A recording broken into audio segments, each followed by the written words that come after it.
Right, hello everyone, and welcome to this meeting of the Development Control Committee B.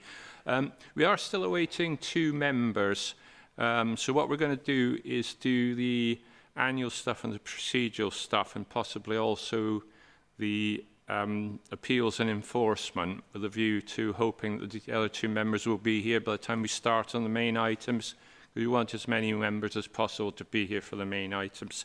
So, can I just introduce Councillor Annie Stafford-Townsend, who has been appointed as chair of the committee for this year. I'll hand over to her. Thank you very much, Norman. Okay, and also just to add, there's no planned fire alarms today, so if the fire alarm does sound, it's back out through the main entrance that you came in from. Thank you very much. Okay, so item number 3 is the confirmation of the vice chair, which is Councillor Chris Windows. And then item number 4 is membership of the committee, which is the 3 members that we have here, plus some other people who will be joining us shortly, hopefully. Then terms of reference. Has everybody read the terms of reference? It's the same as last year. Lovely, thank you very much. Then item number 6 is proposed dates of future meetings. I don't believe anybody's got any issues about those dates, but if you do want to have a little think about that and raise it at the end, we can revisit any questions about the dates at the end if we're ready. Okay, item number 7 is apologies for absence. Norman? You got 3 apologies here, and that's Councillor Ali, Breckles and Classic. Thank you very much. I also would note that that's not due to the circumstances beyond their control, so that'd be quite a good thing to note as well. Do we have any declarations of interest for today's committee? No? Okay, fantastic. Item number 9 is minutes of the previous meeting, which held on the 5th of April. Everybody willing to agree those minutes or any issues with them? Leslie? Yep, good, fabulous, thank you very much. Okay, right, excitingly on to number 10, action sheet. Do we have any exciting actions? I don't think we do. No, we don't, Chair, thank you. Thank you. Okay, item number 11 is appeals. Do we have any updates on appeals, Peter? Thank you, Chair. You've received the list of current appeals. If members have any questions on them, happy to respond or to take away any queries to respond at a later date. I'll take that there are no questions about appeals. Do we have any questions about enforcement or any updates on enforcement for us? Again, happy to take away any queries or respond here if there are any questions on the list of enforcement cases. Thank you. Thank you very much. I think there's no questions. Unfortunately, because we are technically corporate, but only just corporate, we are going to wait until the 2 committee members who are running behind get here, so that we do actually have enough members to make a considered decision on the applications.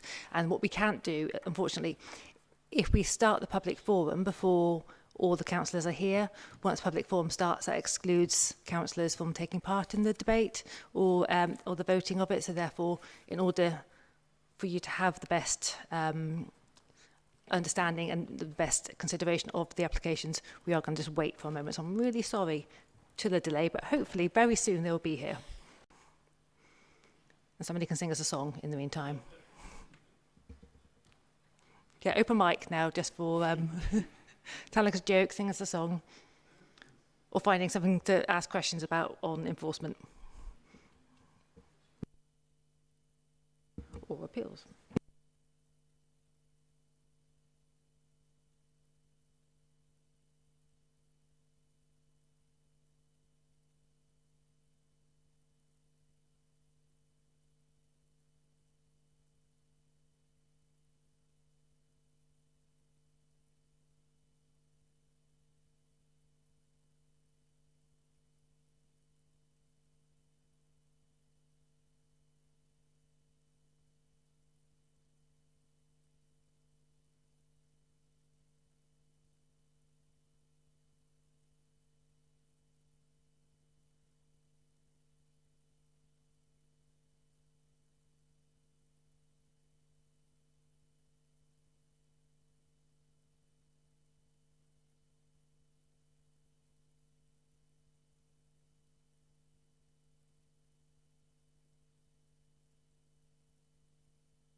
how to work it. Okay, what we're going to do is slightly shimmy around the agenda. So we're just going to quickly fill everybody in on item number 4. Peter, over to you. Thank you, Chair. We're just conscious that if people have attended this afternoon expecting the application for Avon Crescent to be considered, it will not be considered this afternoon. We have been asked by our senior managers to revisit this and to consider all options for Avon Crescent. So it was felt that to consider this application this afternoon would be premature, and they wanted that work to happen. So that's as much as we know at the moment. We don't know what those options will be or what the next steps will be. So it isn't a case of this is an application that's been deferred, waiting for something to be resolved and then to be automatically brought back. It might not be brought back. We just don't know yet. So that happened late yesterday. And we await the next move. So I do apologise if you've made a special journey to attend in respect of Avon Crescent this afternoon, but that application will not be determined today. Thank you, Chair. Thank you very much, Peter. Just like to take this opportunity to sort of praise local residents and the ward councillor for bringing it to committee, even for referring it and kind of raising the profile of it. I think it's been a good show of resident and community activism, and to thank the officers for their work on it so far, and hopefully it'll come back with an improved scheme or different options or something that solves all the issues of the area, but also keeps the community happy and satisfied in terms of us honouring our conditions. So thank you. We are going to continue with our interlude, waiting for the additional members of committee. But does anybody have any questions on Avon Crescent? No.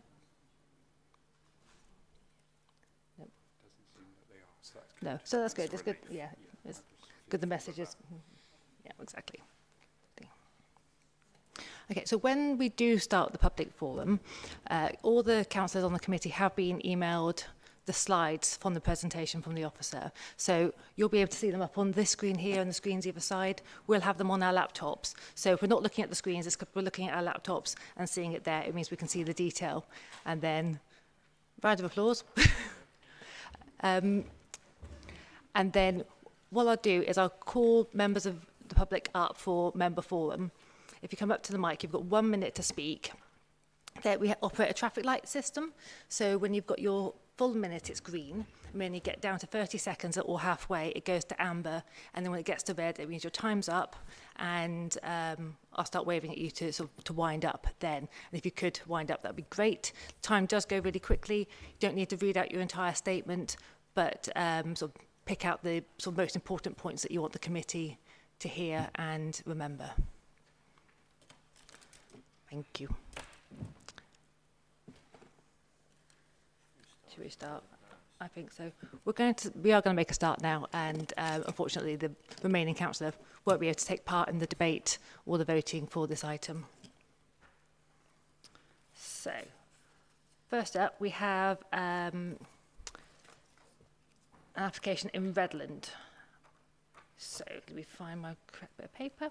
So, our first speaker, I believe, is Mark Ashdown. I can't see him here. Okay, I can't see him. Right, so the second speaker is Councillor Martin Fodor, please. Thanks very much, Chair. So a member to the committee, I called this in as the ward councillor because I think there are a number of unresolved issues and issues that I hope you will pay attention to when you're determining it.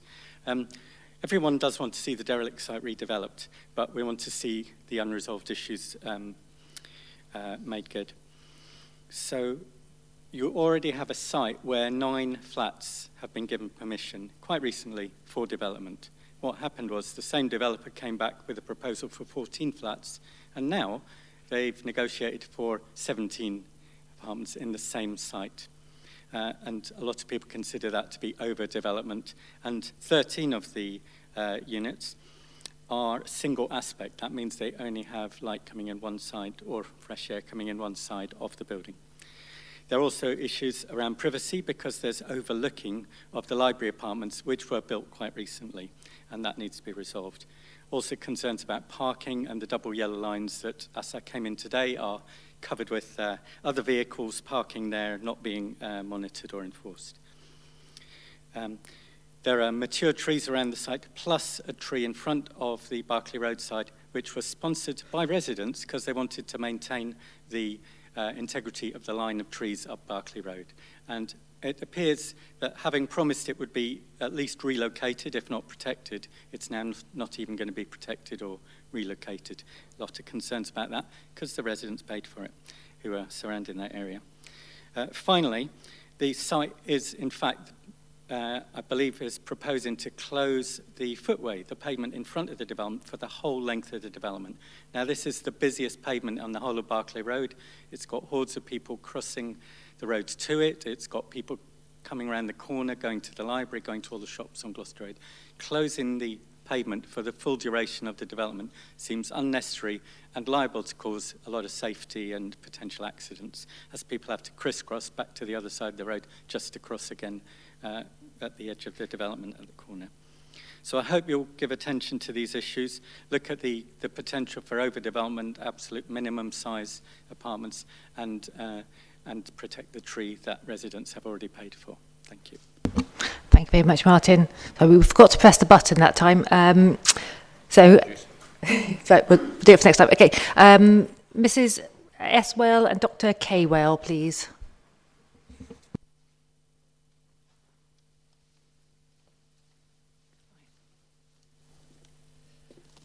Shall I start? Hi. Yeah. I'm a homeowner in the library apartments and live there, and our apartment and balcony immediately adjoins the proposed development, and this will adversely affect all 10 apartments here. Most people can't be here because they're working today. A site visit will show it's evident there will be a substantial adverse impact on the amenity and enjoyment of our building and the quality of life for everyone that lives there. Has the planning officer made an actual personal site visit? Have you been in the library apartments and looked out? If not, then there should be. We asked for that visit and an adjournment today.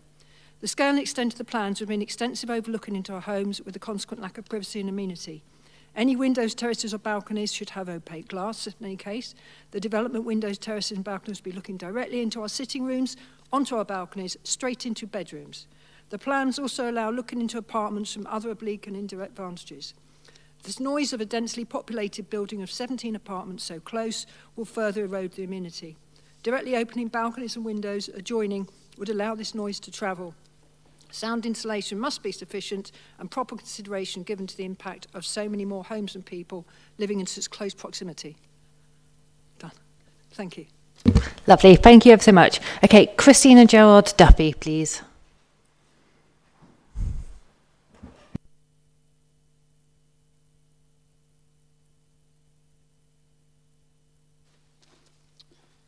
Hi. I live on Berkeley Road. Don't object in principle to the development for housing, and I think the original proposal for 9 flats was perfectly acceptable. However, the increase from 9 to 17 flats and the lack of parking creates a lot of problems for us further up the road. Parking is the main issue. Berkeley Road is just outside an existing residence parking zone, and so is already heavily used by both commuter and Gloucester Road shoppers. It's already difficult for residents to park, and those who with drives often find them blocked or encroached. This development will make matters worse. Regardless of available public transport links, it is inevitable that many of the new residents will have cars. These will add to the parking problems, which in turn will add to the congestion on this already very busy rat run. Congested parking on Berkeley Road already poses safety risks. For example, obstructing visibility when driving onto the road from a driveway, and speeding motorists who try and beat each other to gaps up and down the road. That's it. Perfectly timed. Thank you very much. Is there anybody else here that has submitted a statement on 102 Gloucester Road that I haven't called up yet and was expecting to speak, or who would like to? Nope. Okay, great. Fabulous. Thank you very much. Okay, over to you, Charlotte.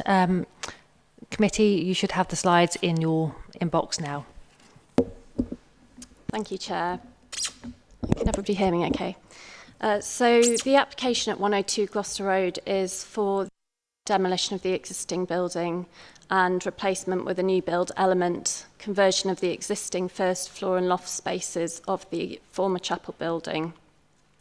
This would consist of 17 apartments and retention of the retail at ground floor, and the officer recommendation is approval subject to conditions and a request for delegated authority to deal with the Section 106. So above we have the aerial view looking south. The site's located at the junction of Gloucester Road and Berkeley Road in Redland Ward. It comprises the former Methodist Chapel building, which is an unlisted building of merit, and the site is within the Gloucester Road Conservation Area. It's known informally as the former Nailsea Electrical Building, but that business has now vacated the site and it currently remains unoccupied. There are currently 10 spaces, 10 off-street car parking spaces accessed from Berkeley Road, with a rear vehicular access to a service yard at the rear. Worth noting in this aerial view is also the relationship with the surrounding residential properties. So you've heard statements from residents at the library development, which is here. Worth pointing out in particular, there's a terrace at this third floor level, and terrace is referenced at the second floor. And the residential context of Berkeley Road includes a residential property at the rear of the site and here on the frontage. So the site is within the Gloucester Road town centre, and just worth noticing the context of the petrol station immediately to the north. Moving on to another aerial view looking east, this view really shows a better understanding of the relationship with those neighbouring residential properties. So we have the library development again here, and residential properties and their amenity spaces to the west. A couple of images of the site here showing the frontages at the top, and some images below again showing the relationship with neighbouring residential developments. So at the bottom there, that is the library development with the terrace at second floor and at third floor. And we have property on Berkeley Road adjacent to the site there. So you can see the former chapel building in this area, and this section would be demolished. Just worth noticing in the top images are the two mature street trees outside the site, which would be retained. And a little bit hard to see in that particular image, but the street tree that's been referenced in the public forum statements as having been funded by residents, which I'll come on to later. So, as mentioned there and referenced within the report, the site is subject of a valid planning approval, which forms a material planning consideration. That was for part demolition of the chapel, 9 flats with retail. This was quite a different scheme in that it included a large ground floor extension over the entire service yard, and that scheme was entirely retail at the ground floor, and the retail then extended into the chapel building at first, and at second floor there would be offices. So the retail element was really within this new build element to the west. That scheme included, sorry, I'm not sure why the laser's gone, but can you see that? I've lost my, there we go. Is that that?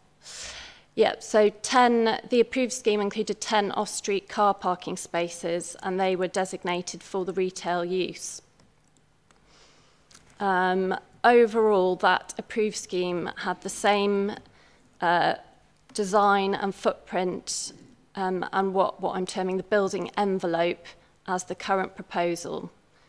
So if you see the building line here, that remains the same under the approved scheme as the current proposal. Just moving on. So the current application layout as I've mentioned, is based around 17 apartments, 4 of which would be first homes. It involves 3 retail car parking spaces here with 1 disabled bay for the residential units. Just to recap on the response to publicity and consultation, in total there were 2 rounds of consultation.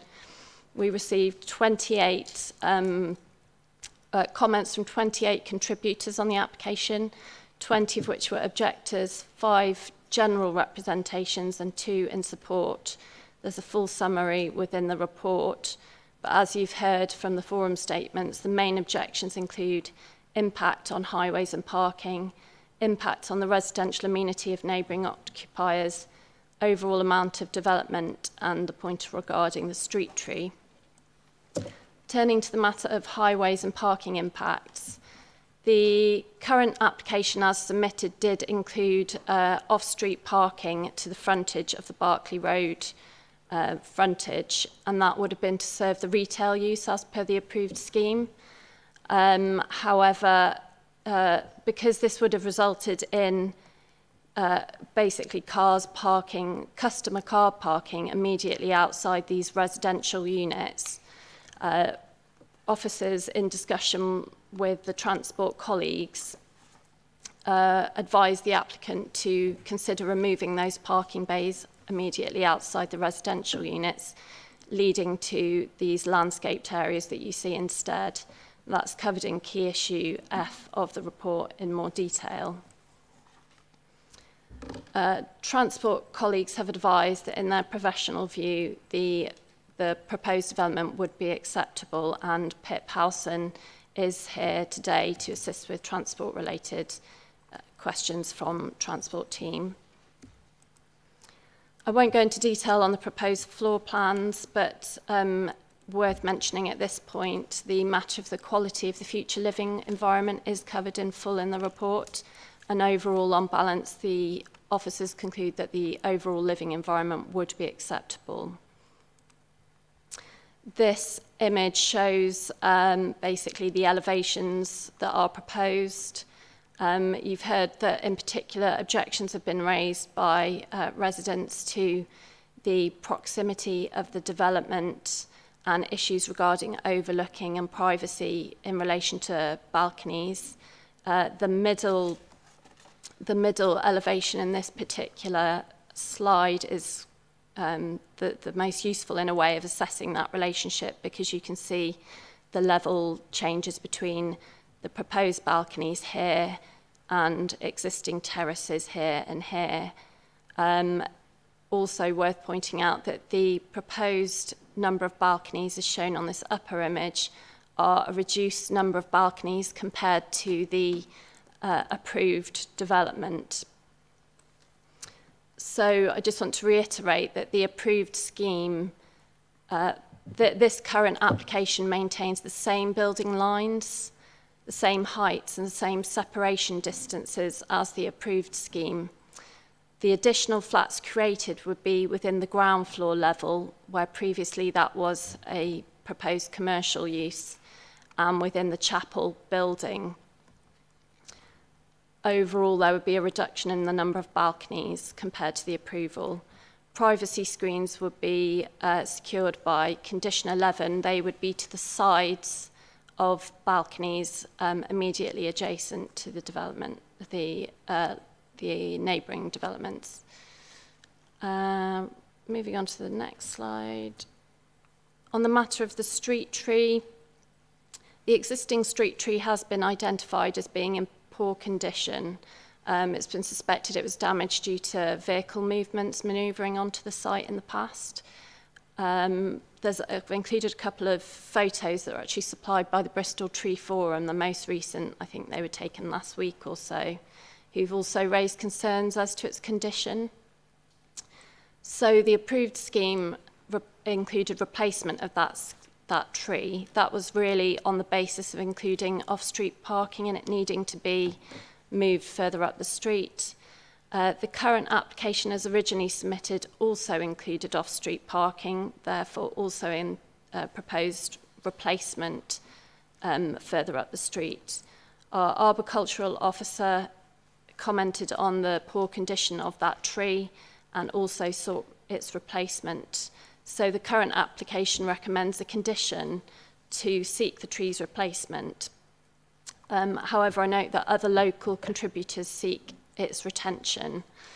So should members be minded to recommend approval, we would seek delegated powers to seek some further arboricultural advice on that, to be then secured by condition. One option could be to actually retain the existing tree if the arboricultural officer considers its condition as acceptable, and maybe, if possible, to provide a further additional street tree as a sort of insurance, but this would depend on availability of space. So that's why we would seek some further arboricultural input. Just to finish up now, this image shows the proposed street scene on Berkeley Road. That was when there was off-street car parking provided, so it hasn't been updated to show the amended scheme with landscaping. The current design approach is essentially the same as what was approved, with these 4 gable-ended features with red brick and stone surrounds. Overall, the proposal will be considered an enhancement of the historic building and the conservation area. Finally, I just want to direct your attention to the conclusion within the report, and that in determining this application, the assessment requires application of the tilted balance principle, i.e. to weigh up whether any adverse impacts of the proposals would significantly and demonstrably outweigh the benefits assessed as against the national planning policy framework as a whole. And within the report, I've listed the identified benefits of the scheme. So it is the advice of your officers that members approve the application subject to those recommended conditions, with delegated authority to secure the Section 106 agreement and the point regarding the street tree condition. Thank you, that's all. Thank you very much, Charlotte. Okay, does anybody have any questions that they'd like to kick us off with? Chris. Oh, can you do it into your mic though, Chris? Otherwise we can't hear you.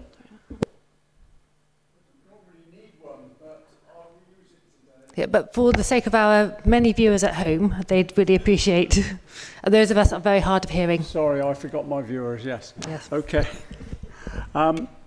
Because the image is not good, to say the least, on that particular one there, from the bits that we've seen and from what I've got on my pad here, am I right in thinking it is still a garage opposite the site? In Berkeley Road? You mean the petrol station? Yes. Yes. Yes, there is. It is? Yes, Thank you. Sorry, my microphone. You having... Oh, Tom, we've got a microphone problem over here. They're not lighting up, is that because... No, they shouldn't. They're not. You can normally turn them all on at the same time, so we could yell at each other if we wanted to. I'll just shout, but you're correct that there's a petrol filling station opposite on Berkeley Road. Yep. A busy one. I understand it to be busy, but I couldn't comment exactly. You don't use it, okay. Thank you. Thank you. Leslie.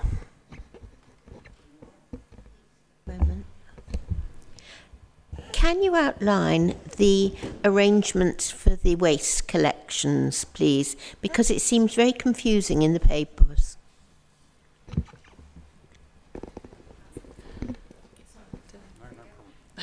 Thanks. So, can you see the... Oh, I'm going to need to...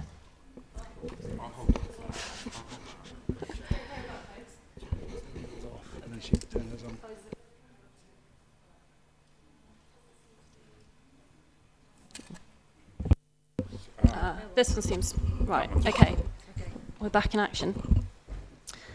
So hopefully you can see the plan on the screen there. So the This is the residential access point into the flats above, and this is the waste storage.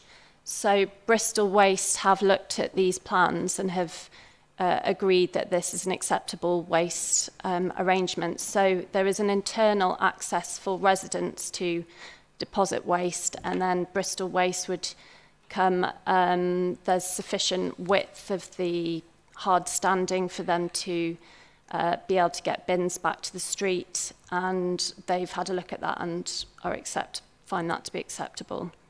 So is the waste stored indoors, or is there an outside shed or whatever? It can't tell from the, Yeah, hopefully on the supporting documents it is within the building, but it would be a ventilated.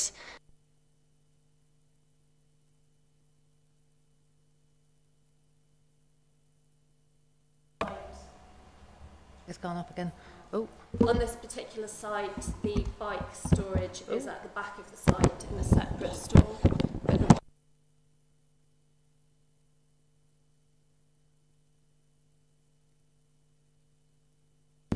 hold on, we're just going to take a brief break because the mics are coming on and off now sporadically. Okay. This is on. Yeah. Right. Yeah. Yes. Good. Cross your fingers, everybody. We're doing very well today. We're crumbling into pieces. Okay. Who else? Did that answer your questions, Leslie? Lovely. Does anybody else have any questions? Guy? Thank you. A couple of things, Chair. Could the officer just remind me, I'm sure somewhere in this pack there was an illustration showing the turning circle of a tanker delivering fuel to the station. Yeah, sorry, I can't remember if that was included in your pack, but I have got a slide somewhere. If I just... Slide further down after the link. That's it. It is rather faint, however, so I'm not sure if you can fully see, but the sort of the purplish colour is essentially the turning circle for this fuel tanker. So these vehicles shown here, in theory, show that you could provide 2 new on-street car parking spaces outside the development where the curbs would be raised and the current off-street car parking would be removed. This third space shown, I think, would need some further input from the transport colleagues looking at the highways works conditions in section 278 because of the narrowing of Berkeley Road there. So my advice has been made on the basis that this would create 2 spaces on street rather than 3. Sorry, just for clarity, the 2 spaces that would remain in the consent, if it were granted, would be the 2 closest to Gloucester Road rather than 2 furthest away. Oops, sorry. So there's already several, I think 3 or 4 off-street car parking spaces here that are relating to the existing retail use. So already those there shouldn't be on-street car parking in this location to allow access to those. So that arrangement's unchanged. So that the traffic regulation order would need to include ensuring that all double yellow lines extend outside this part of the site to allow access to these spaces. And then these 2 spaces could be included in consideration as new on-street car parking spaces that don't currently exist. The third one, I think, is questionable because of the width of the road there. We'd need further advice.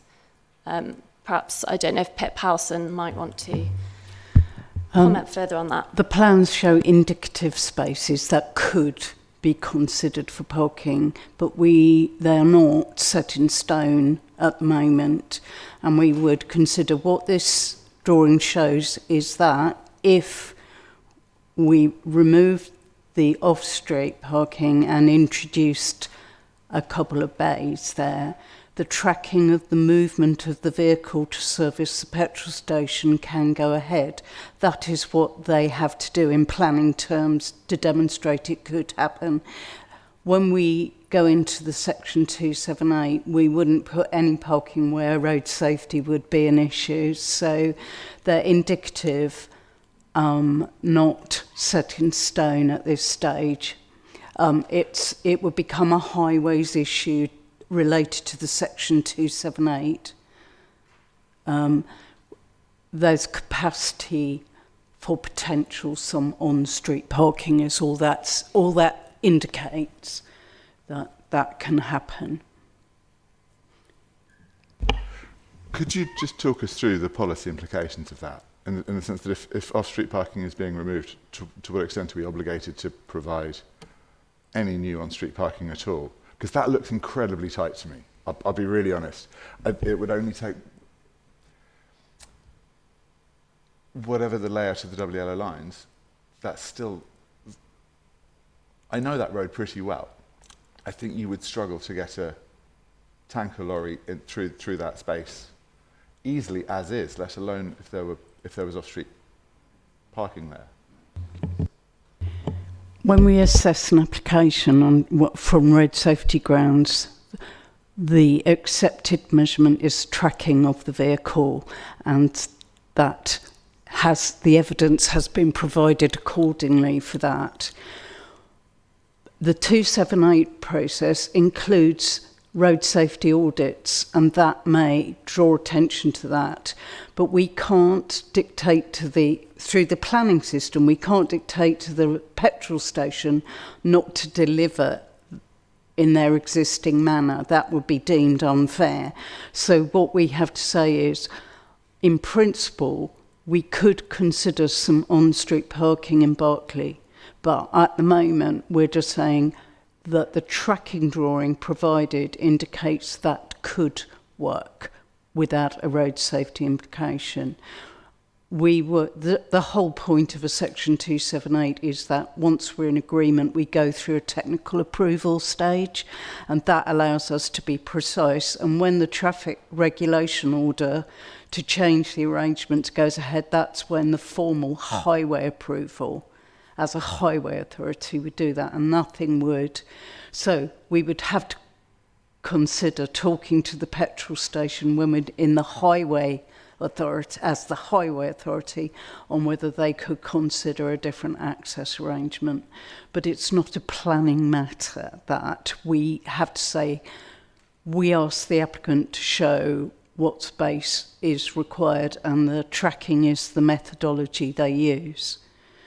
But it is correctly laid out on that drawing. In no way does it compulse the highway authority that they have to put those parking bays in. What it says is, the indicative tracking shows that it could be considered. So I'm just trying to say that a transport objection has to be when we can prove a severity, and we can't. There is no. This is all resolvable in the section 278. Any concerns with road safety, which, as you know, is my bottom line. I can't compromise road safety in my professional status. So. That's really why I'm trying to advise you in the way I do, that we've got plenty of opportunities in the highway process to make sure that would not be a problem. I hope that's useful. Just for clarity then, if that assessment came back and said that is not safe, those parking bays would not go in, and that would have no material implications for the decision. That loss of potential off-street parking would have no implications for what we're looking at today. Well, the off-street parking there was not for residents in the first place, so we're looking at trying to ensure residents have a space. So those bays that are coming out, the off-street ones, were never part of that equation. All we're saying is the tracking shows that we could put some on-street on, and it's indicative at this stage. The formalisation of that process is the Section 278 agreement. I've got some questions about parking, which is probably one for Pip rather than Charlotte. So can you tell us about the parking permit element of this? What we try, where there currently isn't a residence parking zone, we make sure that all future residents are clearly advised that, and that it will be in the condition that they will not be entitled to permits in any future zone, that only residents as at today who have parking needs would be prioritised. The new residents would have no right to any on-street parking permit. That's why what we'll be using as our main tool now for where we want to have less car dependency. Lovely. And how are we making sure that that's kind of communicated to potential residents? Well, I have some suggestions of things, but we decided that on this one, because we haven't tested it with policy, but in future, we can ask a developer to demonstrate their marketing of their site would clearly identify that parking permit would never be, so these are sustainable developments. But we haven't secured that in our policy documents yet. But it's something that I practiced in London to make sure people don't think they can ask for the planning permission to be overridden just to be able to park on the street. We made the decision that it could be car light is the best kind of description I can think of, but I, as I think I've explained to you, I do intend, and I've agreed with Peter that we're going to introduce it when we're updating the local plan, and so there will be a new policy to reflect that, and that. But it would only be a condition, so it's not the strongest things are obligations, obviously, but that would be not deemed fair. So there could be a gesture of goodwill that they would mark it accordingly as a compromise. I like that idea. I can feel Peter wanting to respond to something here as well. Chair, thank you, Chair. Just to say the fact that there is an advice note recommended that would say you won't get a residence permit is a far stronger means of controlling parking for this proposed development. I think, I mean, I don't want to, we can have this discussion outside the committee, but we have strong measures included. It's advice note number 3, which is on my papers, page 72 of your papers, which would restrict the issuing of a parking permit. We can't put that in as a planning condition because parking permits don't come under the Planning Act. But nevertheless, we've made it very clear, and it would be clear to the applicant on the decision notice if you as members were minded to approve this application this afternoon. Thank you. Thank you both. That's nice and clear. Katia, into the mic. It's always we come to this again where we're trying to build housing with less parking, which is in one way a good thing to do. However, there doesn't seem to be any. As they've noticed, there's only 2 buses that go up and down Gloucester Road, and the bus services aren't always, I don't know how good they are on Gloucester Road because I haven't caught a bus there for a while. And also there doesn't seem to be any advice on where people can cycle, if there's a cycle lane or cycling facilities around the area. If they're not allowed parking, residents, maybe they bought the place, I'm assuming it's a flat, and then they changed jobs, and there's a lot of places in Bristol you can't get to by bus in any reasonable amount of time. What happens then? Do they have to sell and move? Or I'm not quite clear how this works, where you build a huge amount of flats with no parking facilities and then say they're not allowed to have residents parking in perpetuity in future, but we don't have the public transport facilities to enable people to get around the city. Thank you. I think Gloucester Road is one of the routes in the city that is actually very well served by bus routes, but I'll let Charlotte answer this particular one. Yeah, I think it's important to note the sort of general thrust of national planning policy to direct development to, as you're aware, sustainable locations. And this really would be considered one of the much more sustainable locations within the city. Although there's perhaps only 2 bus routes, they are very frequent, so that counts towards that in terms of sustainability. And I think the assessment set out in the report takes an approach that looks at what the general levels of car ownership in the area are, and that's set out in full in the report, so it wouldn't be expected that every single flat in the development would necessarily own a vehicle, and I understand that is just sort of a sort of crude estimation, but that is the sort of general approach that we take on planning applications across the city.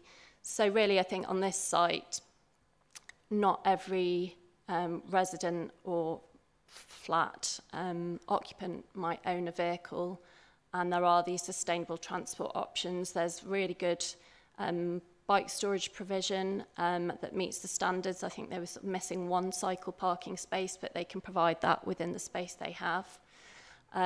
So really this would be considered a sustainable location for what the government terms of optimising densities in order to focus development on more sustainable locations in the city rather than other locations. Thank you. I've got a question around space requirements and density. I noticed that on the floor plan, flat number 10 and flat number 1 have they're like 2 bedrooms, but then there's just off the lounge there's like a study/bedroom, which I guess would be about nursery size or small 1 bed, that sort of thing. But then flat number 5, which is on the top floor, seems to have the same footprint, but it's not. It's just like an extra bit on the side of the lounge. I was wondering what that was about and whether or not that little extra study/bedroom meets the space requirements, and if it was rented out, whether or not it would meet the space requirements to be rented out as a bedroom, if that's what a landlord decided to do. So I think the report does include a breakdown regarding space standards. The way that it works in the planning technical space standards is to look at how many bedrooms and how many people that each unit could accommodate. So the 3-bedroom units, some of them, as you say, with the study/bedroom, they are slightly below the space standard to meet a sort of 6-person dwelling. So they might meet a 5-person dwelling or even only a 4-person dwelling. But the scheme has been assessed on that basis, so they would still meet the space standards, but for a smaller level of occupancy, but that wouldn't be something that we would then control through the actual planning conditions, for example. They would have to comply with the approved plans. That would be a planning condition. I think the reference you've made to a study area in one of the top floor flats is because it's not a separate, if it's not a separate room, it wouldn't be considered as, appropriate for a bedroom. Likewise, one of the units does include a storage room, but there's no windows to that storage room, so that would not be included as obviously a livable space without any ventilation or outlook. So all of those matters have been considered and are included within the report. So where you see the breakdown in the report as to the actual size of dwellings, so 2-bedroom, 4-person, that is based on what space standards they achieve, if that makes sense. It does, thank you. And so am I right in assuming that flat 5, which is at the top, is that kind of a sloping roof, kind of eaves situation? Is that possibly what's going on there as to why it's not sectioned off? I'll try to find the right slide. It is slide, it's on page 83 on my papers, and the one on 82. Sorry, I'll just bring up the supporting documents, because that will have it.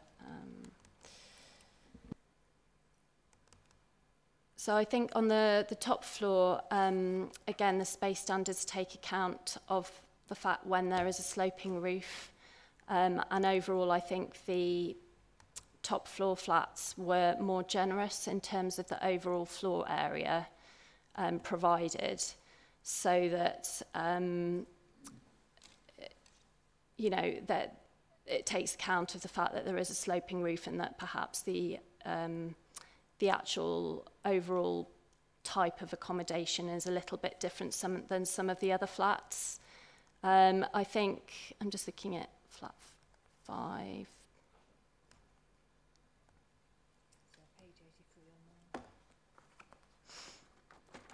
Yeah, so sorry, you're referring to the study area in flat 5. That unit is a dual aspect unit with bedrooms onto Berkeley Road, and then a kitchen living area and what's termed a study area onto the rear of the development. So that study area wouldn't be considered as a bedroom, although residents in future, I guess, could partition that off in some way, as it has been assessed as a 2-bedroom unit, if that's the question that you were getting Sort of the question I was asking.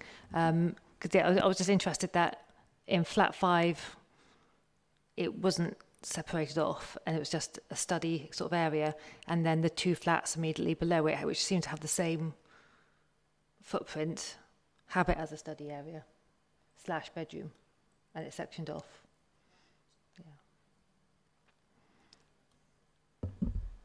I mean, I can't comment as to why the architect has gone with one option for one and not another, but in terms of the space standards, because the space standards include, you might be aware of, not only the overall area of a flat, but also things like room widths and storage areas. So it's really been assessed against all of those different elements in coming to a recommendation.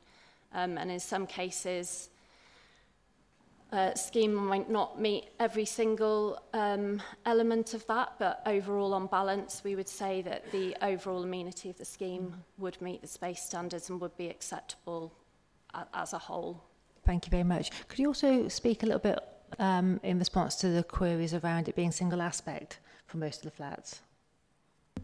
Yeah, again, I think that's something that we have looked at within considering the development, and it's something that's picked up within our urban living supplementary planning document mainly, as to seek, which provides guidance on sites in urban locations as to really optimising densities while also maintaining quality of living environment for future residents. And that guidance really encourages applicants to meet the expectation that as many dual aspect units as possible will be provided in a development, and to minimise single aspect units. And that is, I think, easier to do on some sites than others. There are a lot of constraints in urban locations. Generally, we're seeing proposals that don't provide 100% dual aspect units. Generally, there is a proportion of dual aspect and single aspect. So I think, again, it's a case of, while ideally we would like to see more dual aspect units, overall, on balance, taking into account all of the planning considerations, we would find that acceptable, particularly noting the planning policy requirement to apply this tilted balance principle and give significant and substantial weight to approving schemes without delay where the benefits of a scheme outweigh any adverse aspects of a scheme. Okay, thank you very much. Does anybody else have any other questions about this scheme? No. Yes? I'm afraid this part of it is only for the councillors on the committee, unfortunately. I'm sorry. Guy, was that your hand? It was, Chair. Thank you. Sorry, quick one, I hope. And apologies, I'm scanning about all over this, this document. There's so much information in different places in the pack. But could you just remind the committee of what are the required, recommended, desirable densities for this area, and does this particular use of this particular site fall above or below that requirement or recommendation? Yeah, thank you. I'm just trying to get to the section of the report that references that. I think it's one of the first key issues in the report. Let me just give me a moment. So at key issue C, which is page 13, there's a section regarding housing density and amount. So overall, the expectation is that new development will maximise opportunities to reuse previous developed land and use land more efficiently, particularly in sustainable locations close to other centres. So in this case, a Gloucester Road town centre would constitute a centre. We do have a policy that for residential development, a minimum indicative net density of 50 dwellings per hectare would be sought. So further on in this key issue, it highlights that the calculated density for this scheme would be 95 dwellings per hectare. So that's based on the urban living SPD calculation method. So that clearly meets the policy regarding the minimum density, but as to maximum densities, there aren't any maximums, but the urban living document does highlight, and policy BCS 20 highlights what the densities of particular parts of Bristol are as an indication. So here in Southville, typical terraced housing in Southville would be 85 dwellings per hectare, or Totterdown, 120 dwellings per hectare. And policy BCS 20 targets a density of 120 dwellings per hectare for the inner urban area. But I think it's important to note that sort of generally speaking, when we're talking about density, it's sort of an indicator. It's not a sort of hard and fast number. It's just one indicator in considering the scheme overall when we've got to look at urban design, all these matters regarding quality of living environment. But it provides an indicator as to how such a scheme might measure up against other areas within the city and our policy requirements. I hope that answers the question partly. Okay, just by way of summing up, would it be a fair characterisation to say this is obviously significantly above the minimum, it's almost double the minimum, and at the same time we're looking at a proposal that doesn't quite meet the standards for amenity space, doesn't quite meet the standards for individual living space? It seems fair to say, to me, to say it looks more dense than it needs to be. I think we're entering into the debate. I think you have our officer's opinion. I think an assessment on density has been made, and we've relied on the urban living SPD, which is our guide for this, which has been, which is the approved document on design. And the assessment is that this is an appropriate location for a density of 95 dph. So that's our view, and that's borne out in the recommendation that we're making to you. That's for you to debate, I think, is a fair thing to say.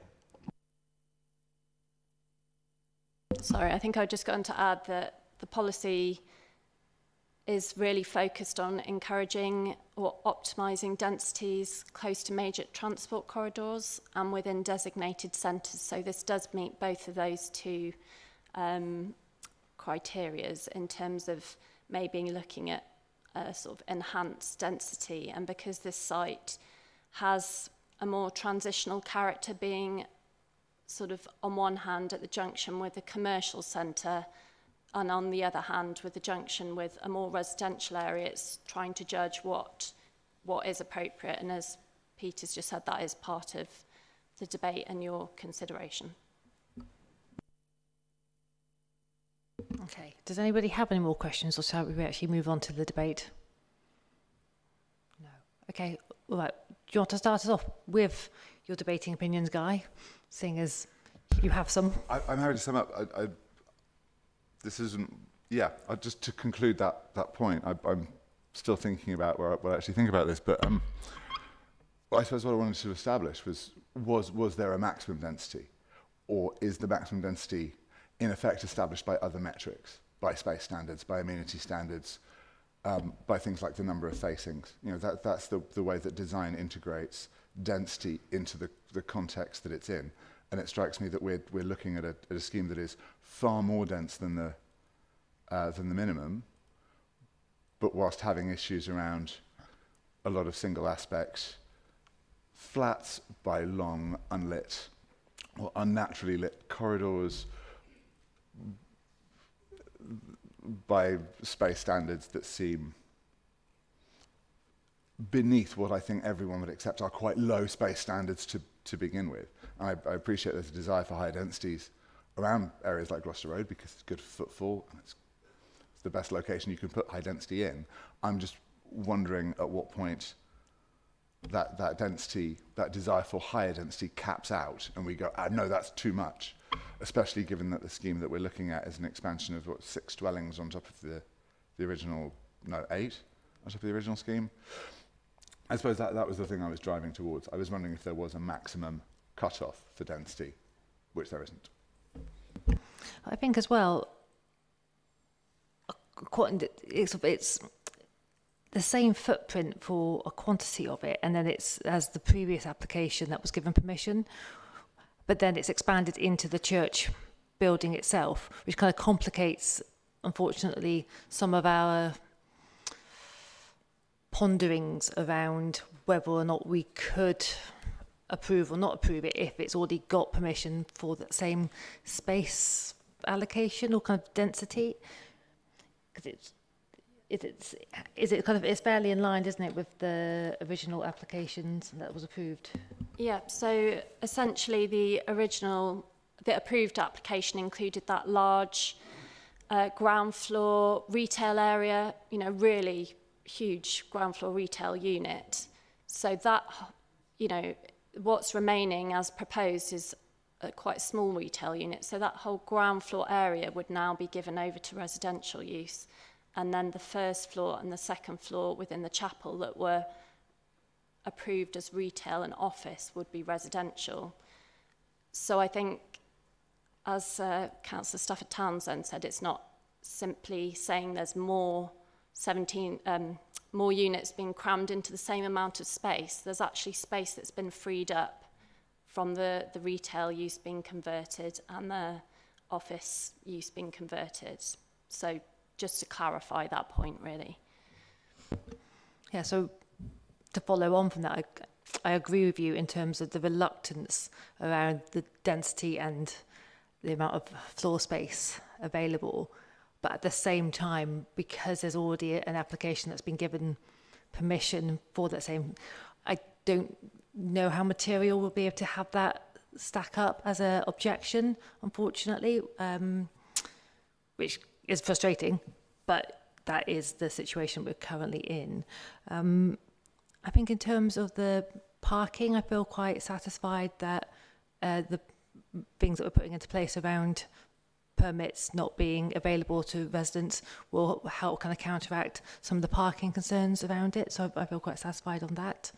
Would anybody else like to pitch in with any thoughts or opinions? Leslie? Katja?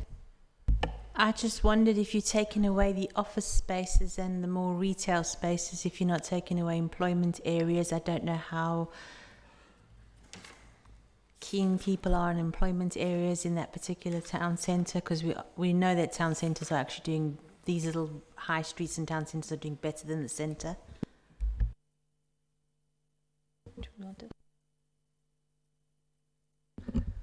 Hi, thank you. The key issue B, I believe it is, covers that matter, so it makes consideration of the loss of the retail floor space.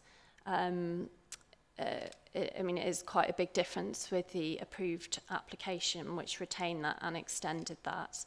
But in terms of the policy designations, the site isn't within a primary shopping area or a secondary shopping frontage. It is part of the Gloucester Road town centre, but because it isn't within a primary shopping area or frontage, the main policy talks about basically encouraging active ground floor uses along the centre, and because this retains retail uses at the frontage of the site, that is still considered to enhance the town centre. So although there would be a change potentially in employment terms, in terms of the policies regarding centres and retail uses, it would be compliant with that. Okay, thank you very much. If nobody's got any particular thoughts that they'd like to progress us with, then I'm minded to move us to a vote, unless anybody does have anything burning that they would like to say. Speak now. Yep, Chris?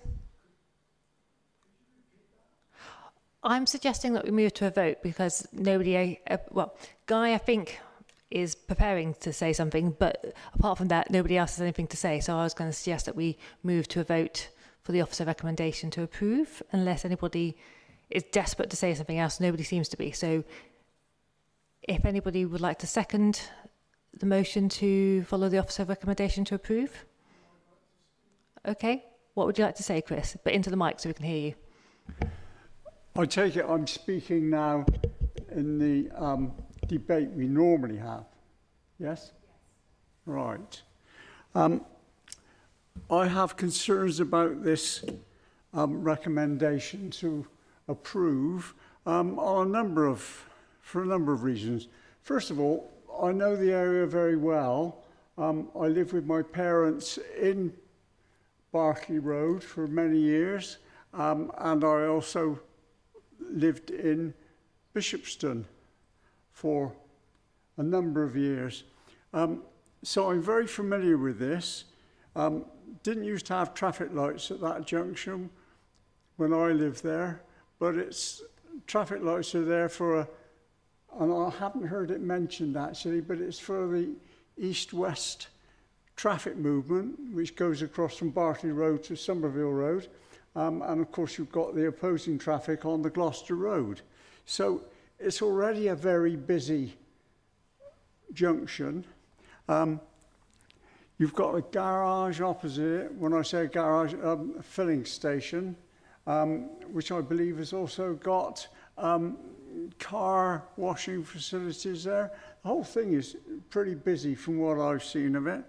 I also use that route still regularly to come from the east side of Bristol if I'm over there to where I live, and travel up Berkeley Road on occasions. I do apologise to people that still live there, but yeah, it's a very busy road. There's an awful lot of parking there, and quite often one vehicle will have to give way for another vehicle coming down. This isn't the place to overdevelop, and as far as I'm concerned, sorry, but it's overdevelopment. It's much too development, and it's something that's grown. I mean, we're not going to have another one in next year, are we? Saying, can we have 25 now, please, because money's a bit tight. I don't think we will, but it's this sort of thing that makes me unhappy with our current planning regulations and the way stuff is moved about, the way in which, oh, that's nothing to do with planning anymore. Well, it should be. It should be to do with planning. And I'm sorry, Philippa, but saying that a decision's already been made is taking it away from us. The decision should be ours. It's down to us to represent the people in this city. And if we're prevented from doing so for whatever reason, then we're being disenfranchised. And more importantly, the people of this city are being disenfranchised as well. So we have to take these things into account. The single aspect is not good either. It seems to me it's a case of let's shove in as much as we possibly can because it's really worth it. I don't like this. I couldn't possibly support the recommendation. It's no reflection on the planning officer who has to deal with things as they are. But we have to deal with how things are as well. And I don't think we're dealing with it very well if we allow this to go through. I'm not going to speak anymore. I'll let people think about it themselves. Thanks, Chair. Thank you, Chris. Just to clarify, I don't think Pippa was responsible for some of the comments that you were responding to just then, but that's...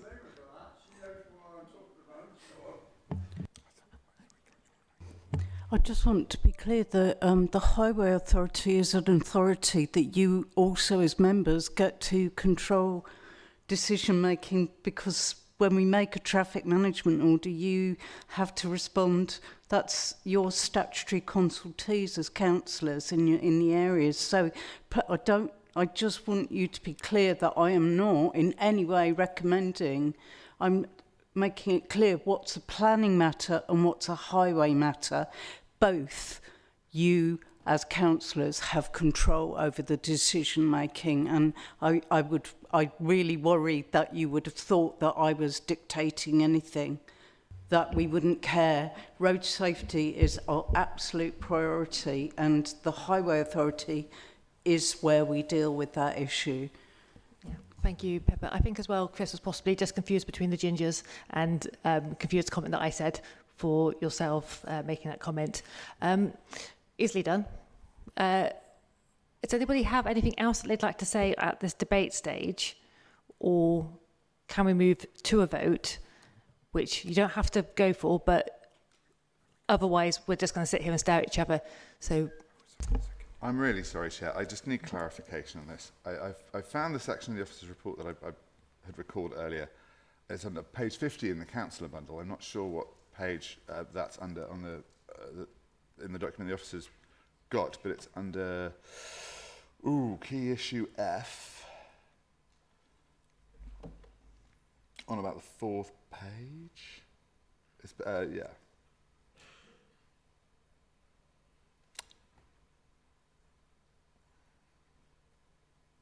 Sorry, this is a nightmare trying to navigate this document. Apologies, there's no reflection on the officer that wrote it. They're always reliably challenging, but this one's particularly difficult.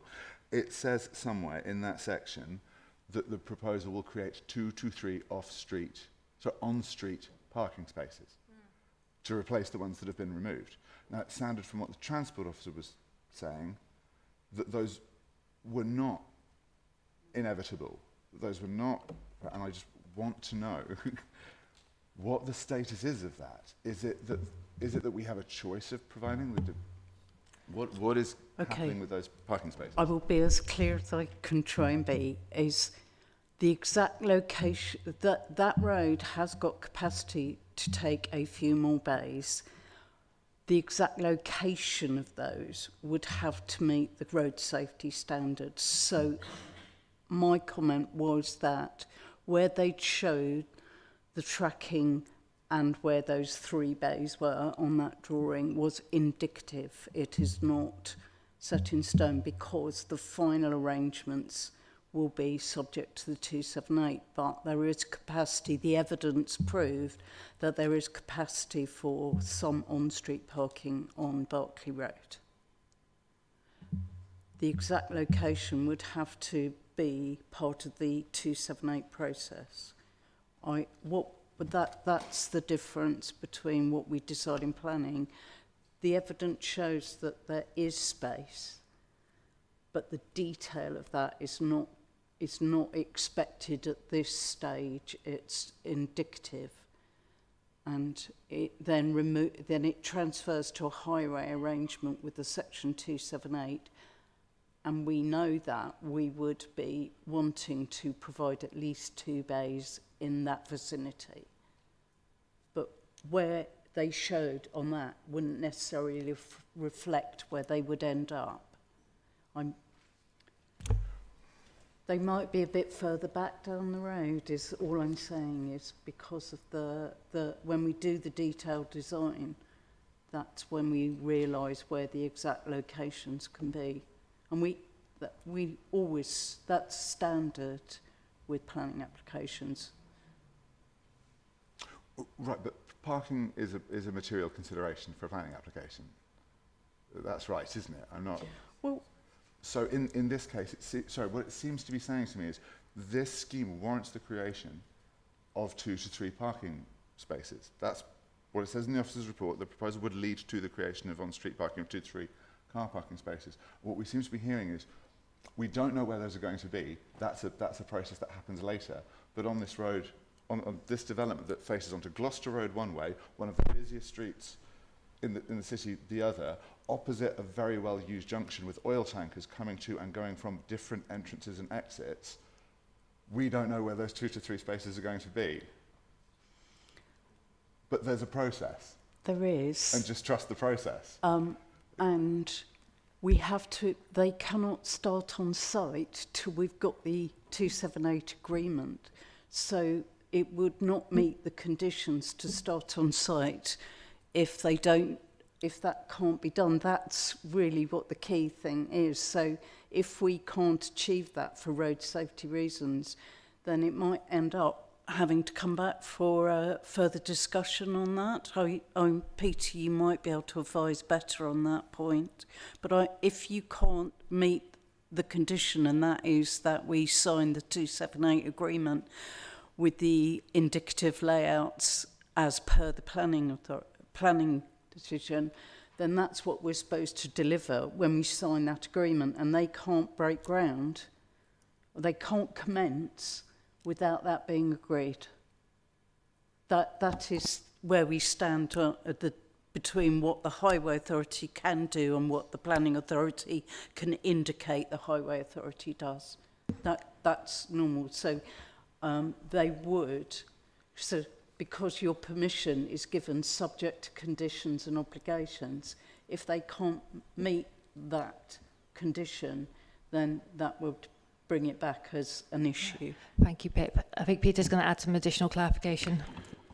Thank you, Chair. If it helps, the scheme is not dependent on the provision of these parking spaces. We are saying that this is a suitable, sustainable location for residential development.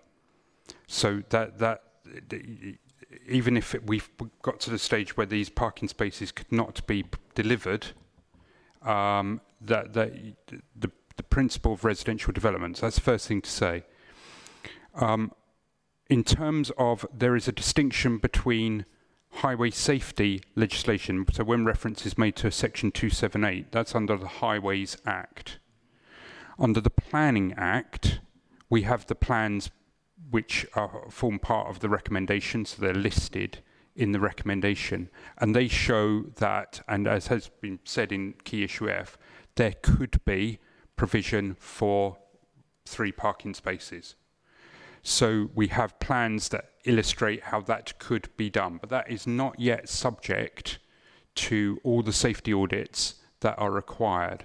But I think it would be, my advice to you as an officer would be, it would be difficult to refuse on the basis that those 3 parking spaces could not be provided. The scheme could be perfectly acceptable without those 3 parking spaces. Would it be helpful to the committee if we had just a brief recap on the conditions? There's nodding. Can we have a brief recap on the conditions, please?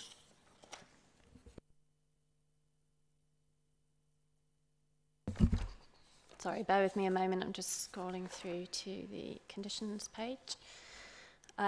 So the condition 2 So condition 1 is the full planning, regular full planning condition. Condition 2 relates to highways works.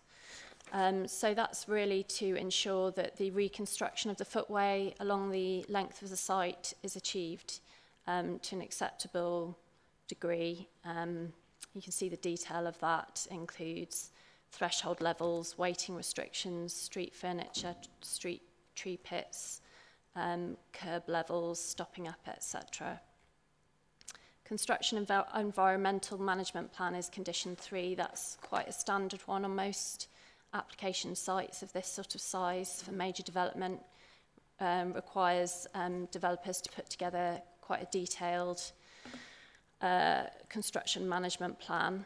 And the comments that were raised by, I think, Councillor Fodorb and other public forum statements related to closure of footways, I understand that would all be considered under the construction management plan, and would it be under the section 278 agreement as well, to really absolutely minimise and consider the options and ensure that footways would be closed for the absolute minimum periods. There are several conditions on tree protection. I think condition 4 and also condition 14 require quite detailed and stringent arboricultural method statement in relation to the existing street trees on the site. So essentially an arboricultural arboriculturalist would need to supervise a lot of the works to make sure that those street trees would be protected during any groundworks around them. There's a lot of standard conditions relating to installation of things like refuse storage and cycle storage. We have a condition relating to the overheating assessment because we felt that they could go further in seeking to addressing overheating risks. Essentially, they can address the current and 2050, the year 2050 overheating risks, but when it came to the year 2080, when overheating would be expected to be more significant, there were some issues there, but we are satisfied that could be dealt with via a condition. Other standard conditions regarding photovoltaics, further details of things such as green roofs, all the design details, materials, a lot of standards, these are standard to most major developments. There is a condition regarding contract for redevelopment. That's to ensure that works of demolition don't take place without being followed swiftly by a scheme of redevelopment, so that you don't essentially end up with a sort of a gap site or an eyesore. There's a condition regarding local employment opportunities that's relating to construction, employment during construction. I'm just going through standard conditions relating to sustainable drainage systems and a strategy for that. Condition regarding the bat and protected species survey, which would need repeating after a certain time has elapsed. Sound insulation between residential flats and the retail units at the request of the environmental health officer. Further specifications regarding air source heat pumps and artificial lighting levels to ensure that they conform to safeguard the amenities of neighbouring occupiers. Nature conservation conditions on bird, bee and bat boxes at condition 20. That's again standard for a lot of developments, as are the contamination conditions. I think these are a lot of the key conditions. The remainder are really standard conditions regarding completing cycle storage, vehicle crossovers, parking, visibility displays. There were recommendations within the noise assessment regarding a certain level of sound insulation and ventilation to the proposed residential flats. So the condition 30 requires those to be implemented prior to the commencement of occupation or that use. Condition 31, landscaping scheme. There's condition 32 relating to transparent glazing to the ground floor level. That's to maintain an active frontage within the retail units. Use class restriction of the retail unit to A1 or Class E retail use. Other standard conditions relating to sustainability, noise, hours of deliveries, hours of use of the retail by customers. I think that's all of them. There was, I should mention that the condition regarding privacy screening of the balconies, that's to the side of the balconies, is included within the condition on large-scale details, so they need to submit further details of those to us. And then once those are approved, they must be installed and maintained in perpetuity. So I think that's quick canter through. Thank you. It's very thorough. So one particular thing that I picked up there is that there will be screening to counteract the overlooking element as well. Well, I think just to point out, it's to the side of the screen, so that obviously you wouldn't want a balcony where it's all screened, or you would just have a sort of very small glass box, but it would be to the sides where the main, the separation distance are the smallest. So to 4 Berkeley Road and then to the library development.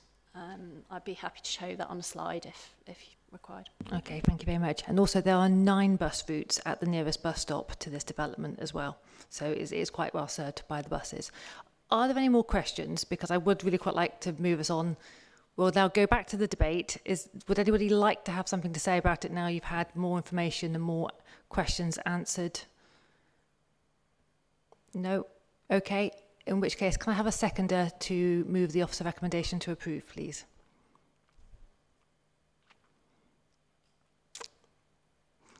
Lorraine, you can't approve because you weren't here. Yeah. So would anybody like to second that? No? Okay. In which case, that motion's fallen. Would somebody like to give me an alternative motion, please?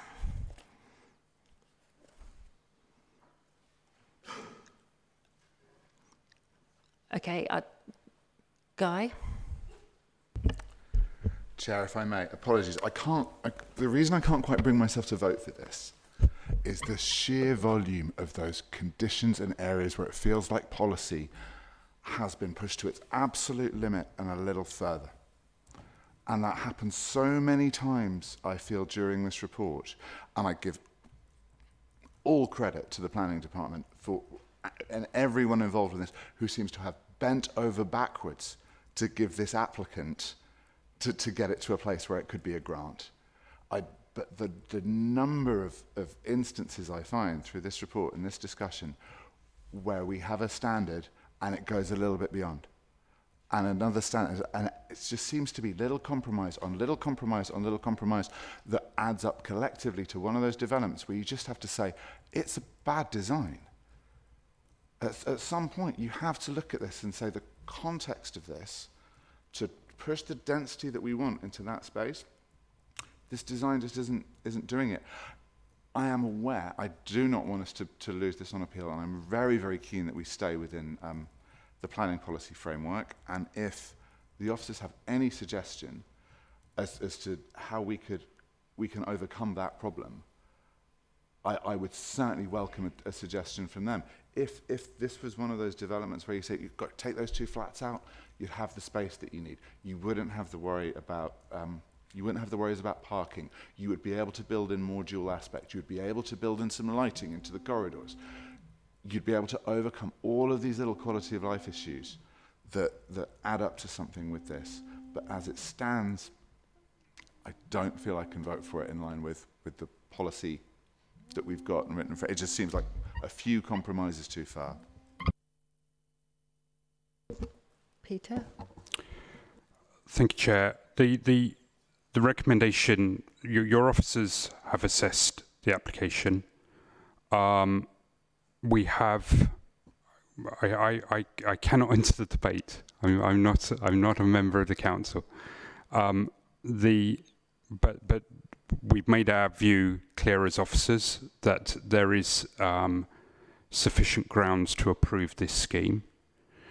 we are mindful as officers that there is a housing requirement that we have to meet, and the central government guidance on that is very clear. The balance is always between everyone tells us that we shouldn't build on greenfields, don't approve greenfield development, you've got to build previously developed site. Here we have a previously developed site. There will be instances, simply by the very nature of the city we live in, where it is impossible to meet all the requirements. We have a situation here where we are converting a building which, as I understand it, is vacant, so something needs to happen there. We have furthermore a scheme here where, as Charlotte set out, a previously approved scheme which included retail and office was approved, so that's a strong material consideration. So in effect what we're doing here is we are losing retail and office that we would have retained, and that's been given over to residential. So I hope that helps in giving an idea of where officers are coming from. We hear what you say when you are confronted with these schemes from us, and it doesn't have every box ticked, or there are concerns. There will, you know, here we are at the beginning of a new year, and we've had the AGM. In the coming year, I think I'm not sticking my neck out too far and saying there are going to be other sites like this where it is impossible to achieve everything, and part of the officer's lot in making the recommendations that we do is we have to make a balanced judgment. Our balanced judgment here is that you can be confident that this is an acceptable scheme for the reasons set out in the officer's report. Otherwise we wouldn't have brought it for you, put simply. Yes, there are matters which are less than it would be great if we had a little bit more space, or but we're not there. So we've got to make a judgment on the basis of what is before us, and we have a recommendation. If we cannot support that recommendation, Chair, we need an alternative, and the alternative is to refuse this scheme. We can't send it away and say we'd like a different scheme. We've got to refuse what's before us, because you've got to determine what is before you. As an officer, I'm struggling for grounds to refuse this application, if I'm honest. So my advice is that I have difficulties in pure planning terms in coming up with reasons to recommend refusal. But that's where we are. Thank you, Peter. I think as well, in terms of the grounds, comparing the plan that has been given permission and this plan that's before us, this application before us, and I'm entirely with you in terms of the density, Guy. I absolutely am.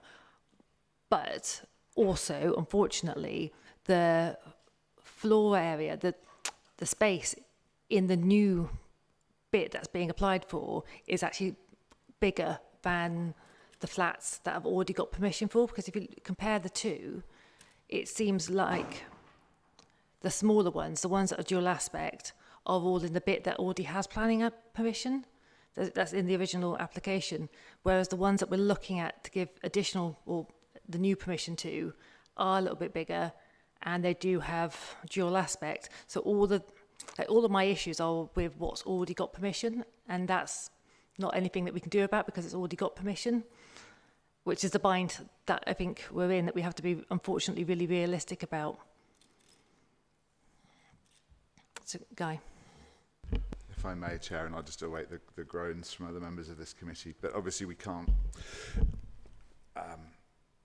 Well, I'll suggest this. Given that it was explicitly requested by one of the residents, perhaps a site visit would put some minds at ease and would give us a little time to mull over the scheme, and perhaps seeing it in context would make us feel a little easier. So can I suggest that we defer our judgment pending a site visit until the next meeting of DCB? You can, but bearing in mind we had a site visit for 2 other applications this morning, to which only myself and one other member of the committee actually attended, I'm not really minded to take that suggestion, because we are continuously having site visits and large quantities of the committee do not turn up to them. So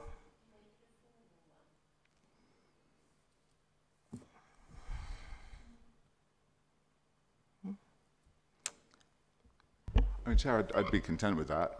That said, I think it's very, very likely that all members of this committee will be passing by that particular junction at some point between now and then.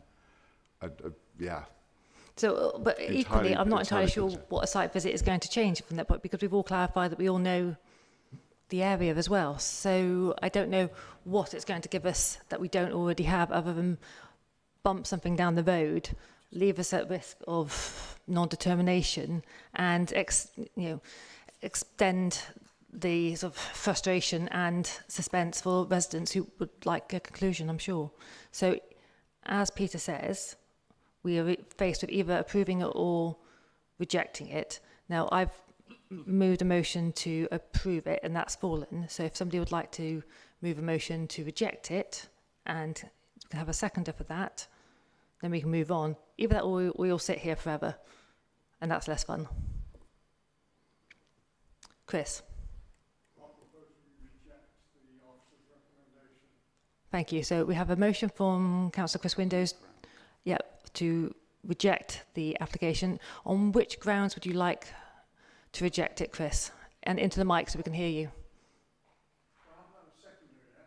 No, but we still need the grounds, otherwise we can't progress. So on which grounds? Can you say into the mic as well, please, Chris? On which grounds would you like the application to be rejected? First one I would say was that it's overdevelopment of the site itself. I'm bearing in mind the developments that have already taken place, the closing of the swimming bath and turning that into flats, the closing of the library and that's turned into flats. And this is just on the corner, right next to what was the library. So that's the overdevelopment. As far as the position opposite a very well-used filling station in the garage, that is another reason. The actual road itself is not conducive to further development because it is so busy anyway. It's not a wide road, it never has been, but with the traffic that is parked either side there during the day, it's a dangerous place. So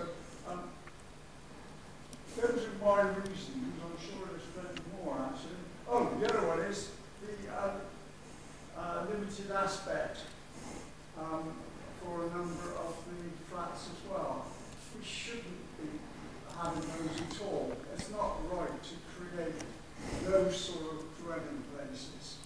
A bit reminiscent of some parts of London during and after the war, once of which were knocked down by the Nazis.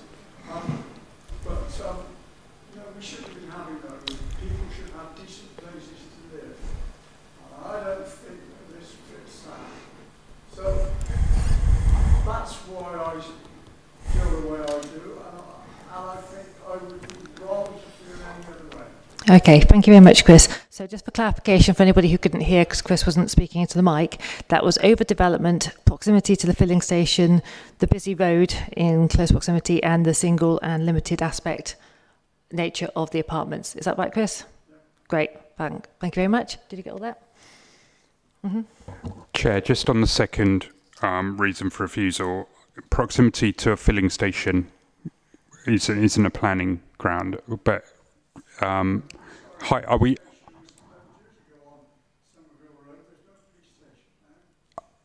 Filling station. So highway safety grounds, is that what you're saying? You're saying proximity are we relating this to the provision of parking on the opposite side of the road to the filling station?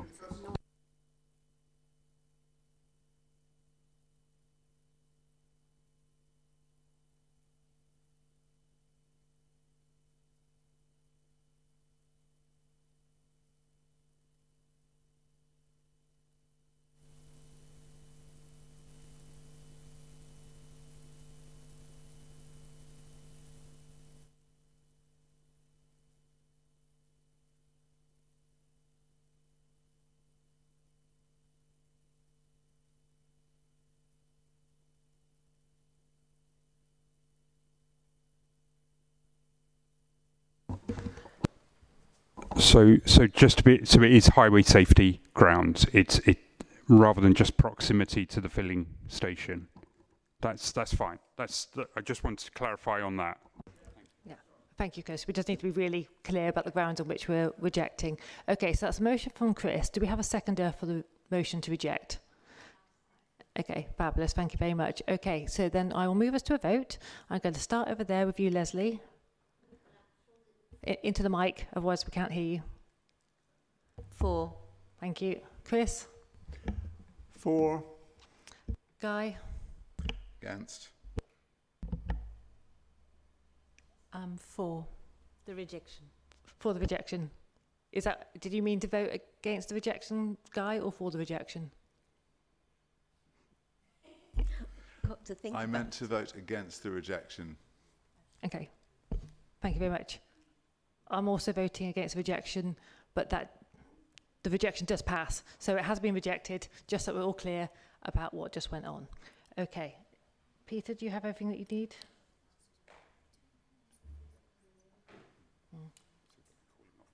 Yeah. Yeah. Exactly. Great. So, yeah, we'll have a report back about that next time we come to committee.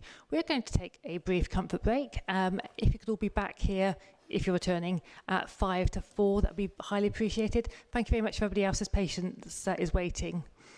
We'll be on to your application very soon.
Okay, welcome back. Thank you very much for everybody's patience. Our first item took slightly longer than we expected, as well as our little interlude at the beginning. Item number 2, Inns Court, has been withdrawn from the committee today. So we're now moving on to Capricorn Place. So the same deal for the public forum. I'll call your names out. You come up to the mic, and then we'll operate the traffic light system. So the first person on my list is Sally Davis. Thank you.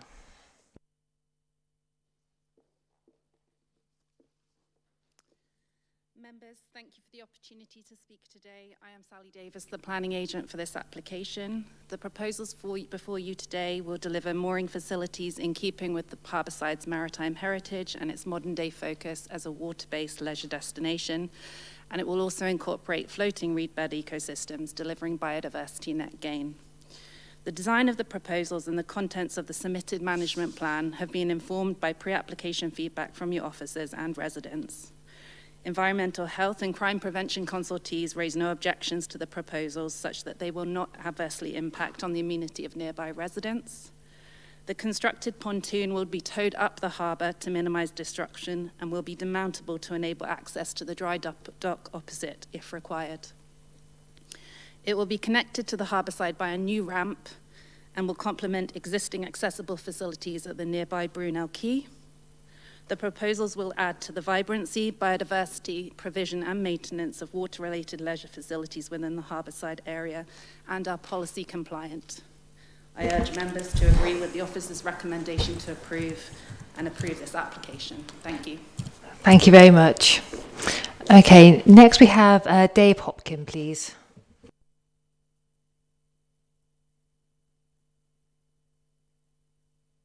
Good afternoon. Having read the report, my concerns are that the concerns of local residents regarding noise levels increase, air pollution and potential water pollution have not been successfully addressed and considered. I believe that the residential nature of the site has not been fully recognised, resulting in a very imbalanced report. One that favours the commercial outcomes of a potential development rather than the well-being of its residents and also the benefits to the environment. Considering that the nearest apartments are, as the report recognises, 5 metres away from the development. This is a time, I believe, when we should be introducing initiatives that actually promote environmental sustainability, such as the Clean Air Zone and also the Open Swimming Initiative, not introducing ones that have potential risks where the mitigating factors in the report have not been sufficiently addressed. Thank you very much. Sorry, time's up really quickly. Sorry, it does go really quickly. Thank you very much. Fraser Bridgeford, please.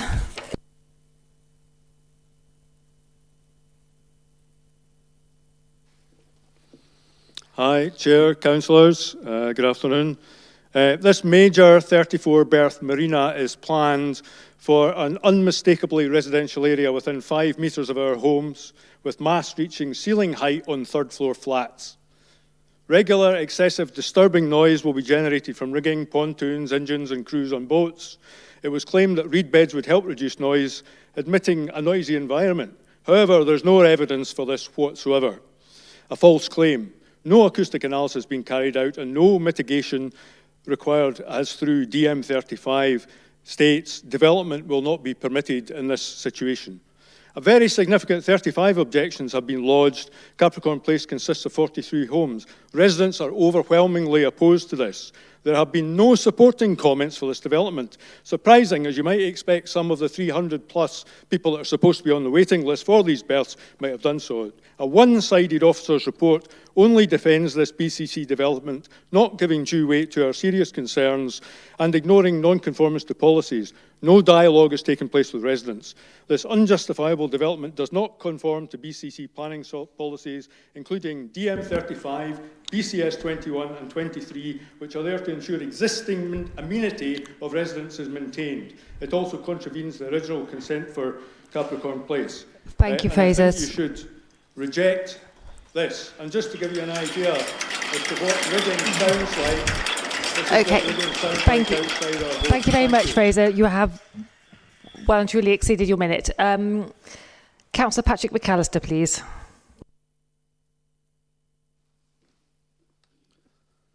Thank you, Chair. I called this application to committee because of the strength of feeling of residents of Capricorn Place around it, because I felt it deserved, given the strength of the opposition there, to be heard, for the people to be able to make their voices heard directly to this committee. And I think the scale and diversity of the objections merited this public and open discussion of the application. If we are to build long-lasting and high-quality developments in our city, we must do so by taking local residents with us. I would urge DCB committee to take fully into account the feelings and submissions of residents around this proposal, as well as the facts within the report when making their decision. Thank you very much. Thank you. Nick Cater, please.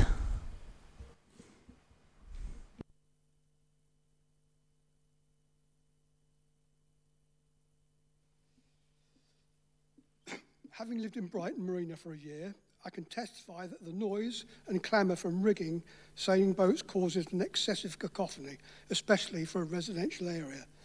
It was not unideal, and I expected it, and I was forced to move due to the excessive noise. For most residents adjacent to the proposed commercial development scheme, the vessels moored there will be mere feet away from their bedroom windows. Submitting this to the residents of Capricorn Place that live here for the views and peaceful location is without consideration and empathy.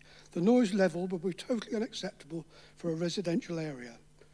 All this upheaval and interruption of the residents' enjoyment of the properties for the sake of a theoretical and unfounded income for Bristol County Council. I may add that the proposal is at odds with BCC's very own BCS 21, to wit 421.13 privacy. This major development does not take into consideration the amenity of our existing development. The occupants of the boats will have direct views into the apartments of Capricorn Place. Thank you. Thank you very much.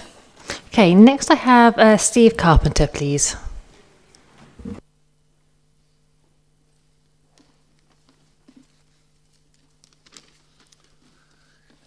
My apartment is around 6 metres from the planned marina development, with 2 bedrooms, a dining area and front room, as well as my balcony, all being in direct view from the proposed pontoons.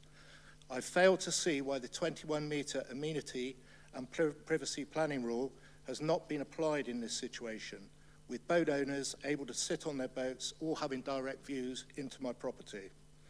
The environmental impact from both noise and pollution will mean I will be unable to leave my windows open due to the noise from clattering masts and the noise and fumes from engines running whilst boat owners charge their batteries. Engine fumes will also directly affect the air circulation system, which all Capricorn Place apartments use. I also have a concern that boats will be used for parties, entertaining friends, which will mean that all flats will again be disturbed by these people partying through the night. The lack of any waste management plan with a toilet block and Elson Point and the inevitable amount of rubbish from 36 boats is also a great concern, with the smell and potential for overflowing bins less than 30 metres away. Thank you very much. Okay, Gordon Bottoms, please.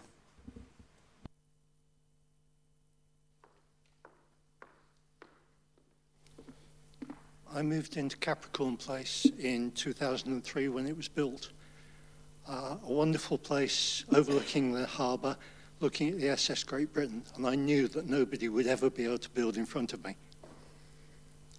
For this democratic process to work, consultation must be seen to work, and there were 39 objections, many of which have not been addressed in the report. I'll just point to 2. Fumes. Capricorn Place is within the recently introduced clean air zone. People within Capricorn Place have had to spend thousands of pounds recently to change their cars in order to conform with clean air zone restrictions. And yet, within 6 months of that being introduced by the council, we're now inviting 34 dirty diesel engine boats to come and moor within the clean air zone. This seems totally unfair. Lastly, parking. The reference refers to parking up Mardyke steps. That's 200 metres away. There are only 7 spaces and they're always full. Thank you. Thank you very much. Frank Jones, please.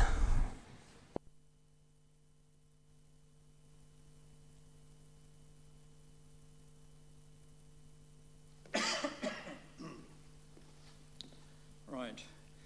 I'm Frank Jones, retired chartered engineer, fellow of my professional institute, head of profession, member of the Royal Corps of Naval Constructors, with cradle-to-grave responsibility for iron ships, submarines and auxiliaries. I think I'm well qualified to comment on the engineering of this. The marina site is starkly unique, very exposed to strong westerlies over a long, deep fetch of water, producing waves of significant height and frequency. Liberties should not be taken in this environment. It is not a cosy backwater and can be very far removed from it. Mooring broadside to westerlies is not prudent. Physically damaging motions and noise are inevitable. This arrangement does not comply with the RYA's and industry's code of practice. Noise from the motion of yacht rigging and from pontoons attached to the harbourside wall will all contribute to a general penetrating and wearing mayhem akin to a frenetic cocktail party. Thank you. Can you wind up? Sorry? You've run out of time. Am I finished? Okay. Thank you. Okay, and then James Shrivens, please.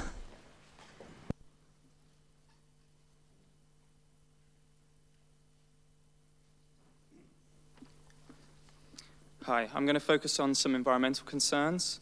Firstly, the proposed location is in the clean air zone, recently brought in to address air pollution, especially from diesel engines. Under the current plans, boats will not be banned from running diesel engines or policed for burning solid fuels. This goes against the whole purpose of the clean air zone and poses a threat to our health as our air vents are directly serviced from the harbour side.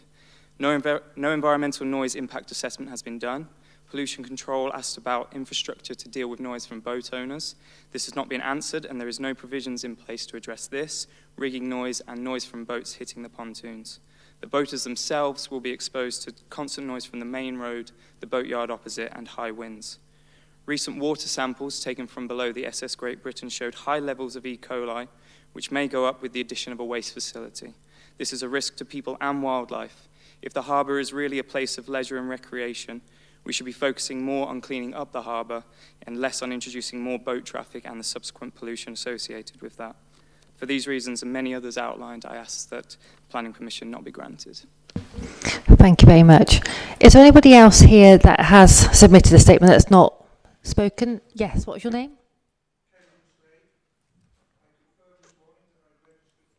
Okay, would you like to come up and speak? Thank you. And is there anybody else apart from Kevin? No, okay.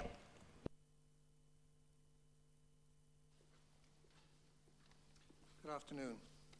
I live in Brandon Yard, directly in front of the proposed reed bed. My concern is a complete lack of detail regarding the design, construction and installation of a 500 square metre floating structure against one of the oldest walls of Bristol Harbour, listed or not. No study has been carried out on the effect of bad weather on this huge raft and damage from contact with the harbour wall. The proposed location is severely exposed to frequent strong wind, and winds above 40 miles an hour are likely to cause structural damage. On the 3rd of January this year, wind gusts reaching 72 miles an hour were recorded in Bristol. The plan to remove litter 3 times a year from an area adjacent to and below Harbourside busiest public walkway is laughable and will inevitably result in an accumulation of rubbish that will create Bristol's biggest eyesore and litter dump. At present, the walkway is cleared daily. We are concerned at noxious fumes from rotting vegetation being blown onto our home 6 metres away. I therefore ask that this planning application be rejected until such time a proper environmental impact study is undertaken and detailed documentation produced for the proposed reed bed. Thank you. Thank you very much. Now, we did have an informal site visit this morning, so we did have a little look around at the application site as well. We have the slides from the Office of Presentation on our laptops, and I'm going to pass over to Richard to do that. Thank you very much for your participation so far. Thank you, Chair. Good afternoon, members.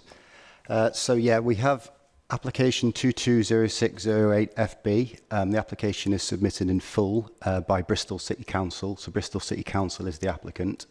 The proposal is for the construction of a pontoon to deliver 34 berth mooring facility.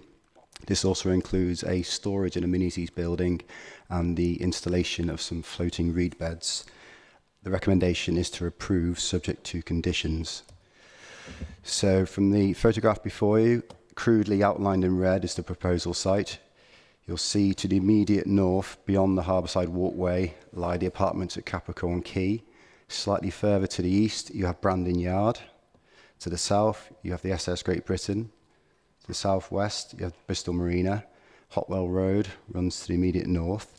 And then slightly further to the east, you'll see that this is the harbour inland, and this is Brunel Quay, which is a very similar type development to what is before us to today. You'll see there's a number of pontoon fingers. Most importantly, you'll see that there's quite a large eco reed bed here. And similarly, you'll have some more pontoon fingers down here. This is going to be sort of replicated within this red line here. If I turn to the next slide, I'll give you the site location. So this is where the site will be accessed. This is the outline. You can see again in a bit more detail. Here's Capricorn Quay. You can see the apartments. You can see the distances here, as mentioned by some of the locals. This is about 6 to 7 metres. If I go to my next slide, you'll see the site as existing. So at the moment, it's used to store some quite dilapidated equipment used by the Harbour Office. You'll see the harbour wall here. You see quite a significant difference between the water level and the harbour level, and above that and beyond are the nearest residential flats there. Beneath, I think, is a garage. I'm not sure. Actually, I couldn't see into the windows today when we went onto the site visit. This is the view from the other side. This section here is where the reed beds are going to go. You can see the existing kind of pontoon infrastructure here is quite similar to what is proposed. It's going to begin here and extend around 190 metres to the reed bed here. Again, this picture better shows the relationship between the nearest flats and where the equipment's going to go. It's closer at this part here. This is about 7 metres, but you'll see there is quite a distance in the changes in levels. So again, this is a bit of a closer up relationship between the existing harbour walkway and where the proposed development's going to go. This is a closer up picture of the eco reed bed down at the Brunel Quay. You can see how it's attached with the pontoon beyond. This is the proposed layout plan. So there will be a new bridgehead here leading to an access ramp which leads to the pontoon. At the western end is the facilities building, which will contain some male and female toilets and showers, and also a waste facility, which I think is mainly for black water. The pontoon extends along Capricorn Quay, and then this is the eco rebed. You'll see there's 17 fingers here, which provide 34 moorings for various types of vessels. This is a south elevation drawing. So here's the harbour side walkway. This is the access ramp. There's a secure gate there, meaning that it's not open to general members of the public. This is the single-storey facilities building, and this is where the pontoon fingers will be located with the reed beds behind. So here's an indicative section drawing. So this is what would be the harbourside walkway here. You drop down to the water level. This is an indicative 10-metre yacht with, I think, what about is about a 12-metre mast. There's the low height of the proposed facilities building. Again, it's not very exciting. Timber clad, a couple of doors, windows. Inside, male-female facilities, and this is the waste point for the Blackwater. So the application was advertised by neighbour notification letter, site notice and press advert. It's also been called in by Councillor McAllister. There's been 35 objections and 2 neutral comments received. Key issues and objections are covered in my report, but the primary concerns relate to the impact on the conservation area and designated heritage assets, potential for additional noise disturbance and increased antisocial behaviour, loss of privacy to flats, impact on the bat population, impact of emissions and diesel fuels, and lack of adequate wheelchair and disabled access. So if I go to the first point, members are to be aware that there's been no objection received from either the Council's Conservation Officer or Historic England. Views towards the SS Great Britain from the Harbour Walkway are not considered to be significantly obstructed due to the change in levels between the Harbour Walkway and the water level where the proposed pontoon and facilities building will be situated. Any visible masts and rigging will not be a permanent fixture and are not considered to be of a sufficient bulk or massing to significantly restrict views across the conservation area. Officers also consider these are typical features that you'd expect to see in a harbour side. And it's also noted that not all the vessels will have masts. There'll be some sort of more kind of houseboat type design vessels also using the pontoon. Moving to the additional noise disturbance and potential for antisocial behaviour. A management plan has been provided which details the secure access arrangements in a locked gate. There'll also be CCTV and security lighting which will be secure condition, as advised by the Police Crime Reduction Officer, who's also not objected to the proposal. In terms of how the pontoon will operate, all boaters will need to sign Harbour Officer licence. This licence contains a nuisance clause. So the Harbour Office will have some control and a lot of regulation as to how the pontoon is operated. On top of this, there's also various harbour bylaws which also have clauses which relate specifically to disorderly behaviour.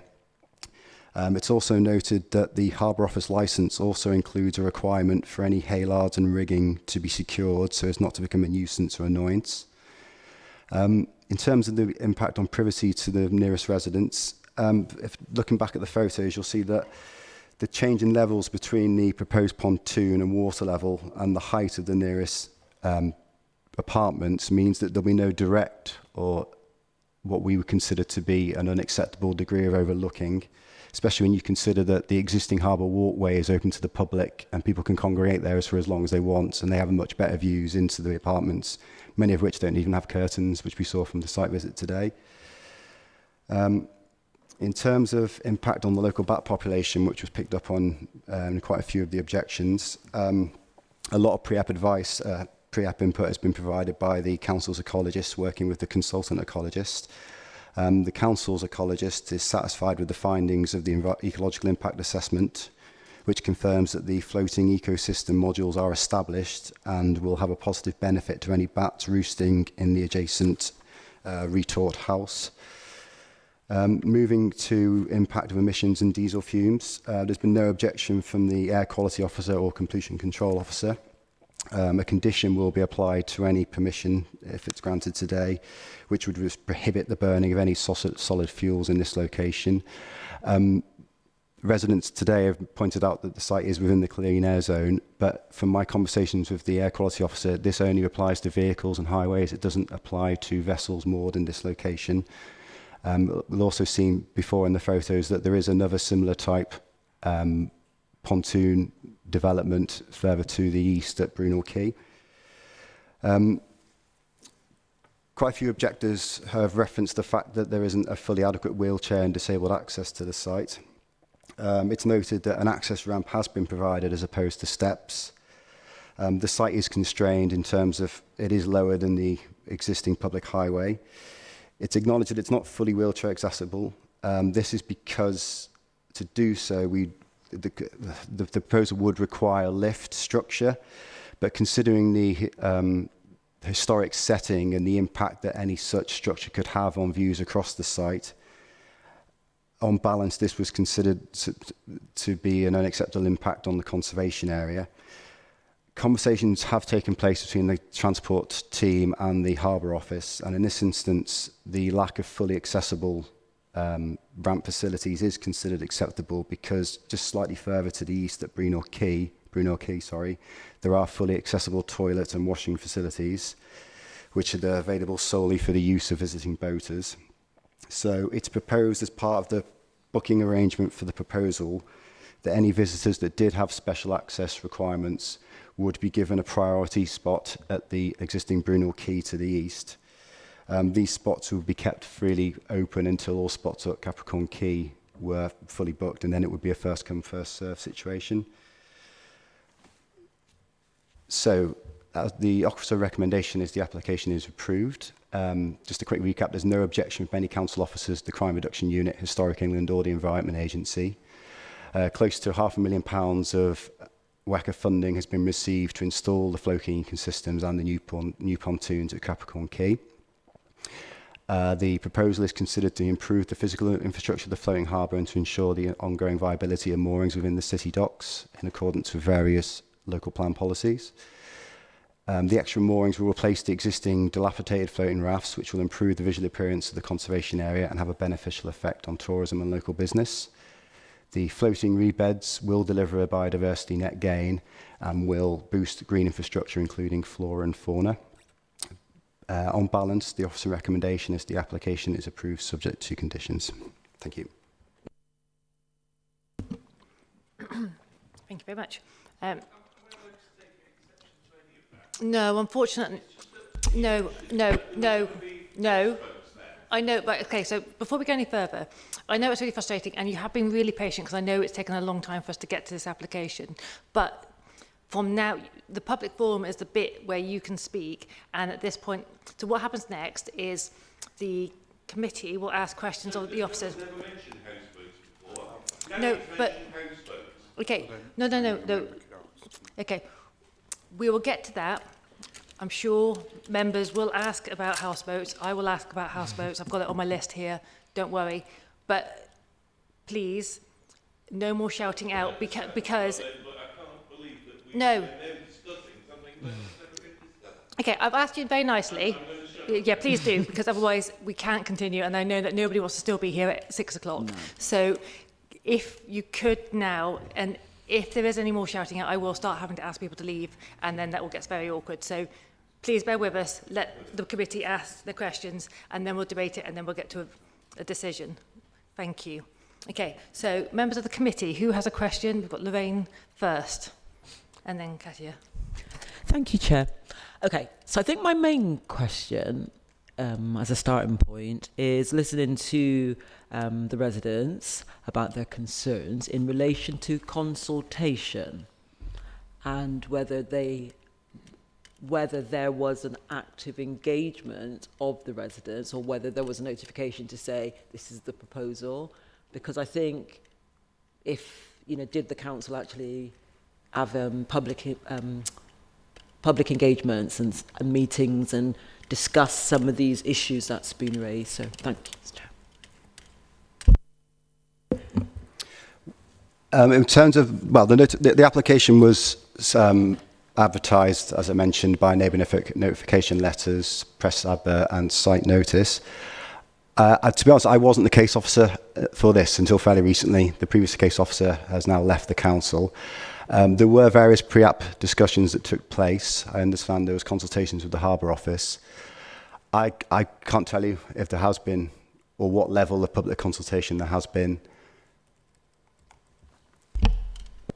Okay, so I understand that. If a change of jobs, I get it. Sometimes, handovers and so on and so forth doesn't take place.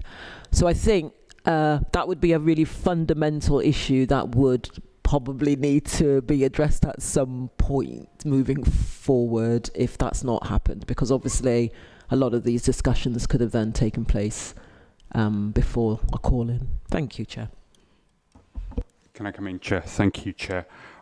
The application, in support of the application, a statement of community involvement has been submitted.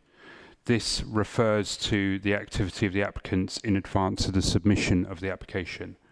There were a number of drop-in sessions arranged over 3 days and held prior to the submission. I'm just looking here. Those took place in, doesn't give me the year, but it says in November, October and November. I'll find out which year. 25 residents attended those sessions and discussed the proposals. So in answer to your question, there is evidence submitted with the application proposal that there was engagement in advance of the submission of this planning application. Katia. I was just interested that in the the officers' the officers' papers, there wasn't anything in there about the wind or wind conditions in the particular area on that corner, and it's been brought up quite a lot about that. It's a very windy corner of the harbour. Is there any comment on that or any? Well, as I said, there's specific clauses within the harbour office that require any boaters to keep their rigging and various bits tightly secure so that they're not unnecessarily flapping around. But no, there's been no impact assessment. We wouldn't expect that on an application like this. It's not a residential development where large buildings are going to create wind corridors. As I stated, there's existing similar pontoon type developments just slightly further to the east. And as I said, this application has been submitted by the council in close collaboration with the harbour office. So they have ultimately decided on the location for various reasons. Could you talk us through the type of moorings? So they're going to be leisure moorings rather than residential, and the types of boats that we expect to be mooring there? Yeah, sorry, I didn't make that clear in my presentation. There is it's only proposed that this will be available for leisure type licenses. I mistakenly said houseboats, shows my naivety of maritime issues. What I meant to say was there'll be a variety of vessels here. It won't be solely yachts with large masts. There'll be more kind of barge type vessels as well. There's a variety of type vessels here, so it won't all be yachts with large masts with lots of rigging flapping around at certain times of year. And is there a maximum kind of length of vessel that would be able to be moored there? I believe it's 11 metres. 11 metres. Okay, thank you very much. Lorraine? So I have no idea about anything to do with boats and stuff. So I'm listening to the experts, which are the actual people that live on a boat. So if a boat is moored, because we all see the boats bobbing around if you walk around the harbour side, how secure is that mooring? Do you see what I mean? Like, is it that you're not going to get any movement at all, or will it be when there is 70 miles an hour winds that it will start flapping around unregulated? I mean, how does it sort of work? Because that's actually really quite important if we're talking about noise and pollution and stuff. And I hear that the Harbour Master has concurred with this application, and I wonder what was this perspective on that? I'm just trying to make sense of it. There are very stringent bylaws that relate to nuisance. Part of those bylaws, which I've got in front of me, relate to boats being securely moored. Similarly, the harbour licence that needs to be granted before anyone can moor a vessel here has also got a lot of stringent regulations, and I'm sure the harbour master will be paying regular visits to check that the very lengthy regulations are being followed, similar to the other mooring just slightly further to the east and other moorings in the harbour side. So you know the other mooring, the one that's further east? Yeah, the other one, the little one. How far, because I couldn't get to the site visit today, I was working. How far is that one to the residents? The flats I can see in that kind of U-shaped, I think. So these fingers here are adjacent to flats here, and also there's a number of commercial buildings here, commercial uses here, including a quite lively pub. So residents here are slightly further away, but again, it's a fairly built-up residential area. Similarly, there's residents here just beyond the eco rebed. So the rebed here would provide a similar distance, but admittedly there's no moorings here. So these ones are marginally closer. But in terms of the impact on the residents, it's the pontoon that we're considering today. The use of it will be to moor vessels, but they're not always going to be there making noise. It's the use of the harbour to provide moorings for vessels. It's the infrastructure that we're considering today. So that's all very low rise. It doesn't make any noise in itself. It's only when there's certain yachts that have certain equipment on particularly windy days, if it's not, it will make a noise. It's a noise you'd expect to hear in a harbour, if I'm honest. So when it comes to like mooring, like will this be like you can't stay there for more than a day, or you can't stay there like indefinitely, or is it that you can pay your money and stay as long as you want? If you see what I mean? Yeah, it's a leisure license, so it won't be a permanent residence. I couldn't tell you off the top of my head because the licenses are being redrafted, I believe. I think they're being issued. They are. So there's a harbour review at the moment that's going on. So a lot of those details aren't entirely fixed down, but a leisure licence, I believe, is 21 day. It's like a 3-week maximum, like staying on a boat for it to be a leisure licence. Any more than that, it starts becoming more residential. So that, but as Richard says, it is currently under flux, but people wouldn't be able to stay there very long. Yeah, the boat would be there, but it doesn't mean that it'll be occupied. One of the questions I was going to ask, which ties into what you were asking about, is because I noticed that the other moorings just around the corner are empty at the moment. Do we have any kind of indication of when in the year they'd be occupied and when they wouldn't be occupied? Would it be more of a summer and spring extravaganza rather than a winter time? I don't know, if I'm honest, Chair. There's nothing in the documents that, again, it would relate to the licence and how the site is operated by the Harbour Office. And so what would be the opportunity to feed into the licensing? Is that a licensing application that would come to the council separately that residents could Yes, then feed I into? don't think it would come to, well, it certainly wouldn't come to planning officers. It wouldn't be, we are the local planning authority. It would be considered by the licensing committees. Yeah, so that's something for residents to bear in residents mind. would have a chance to sort of keep an comment eye on out that. for. Excellent, thank you very much. So just picking up on a couple of things that residents have also queried about that maybe you can just add a little bit of extra words to.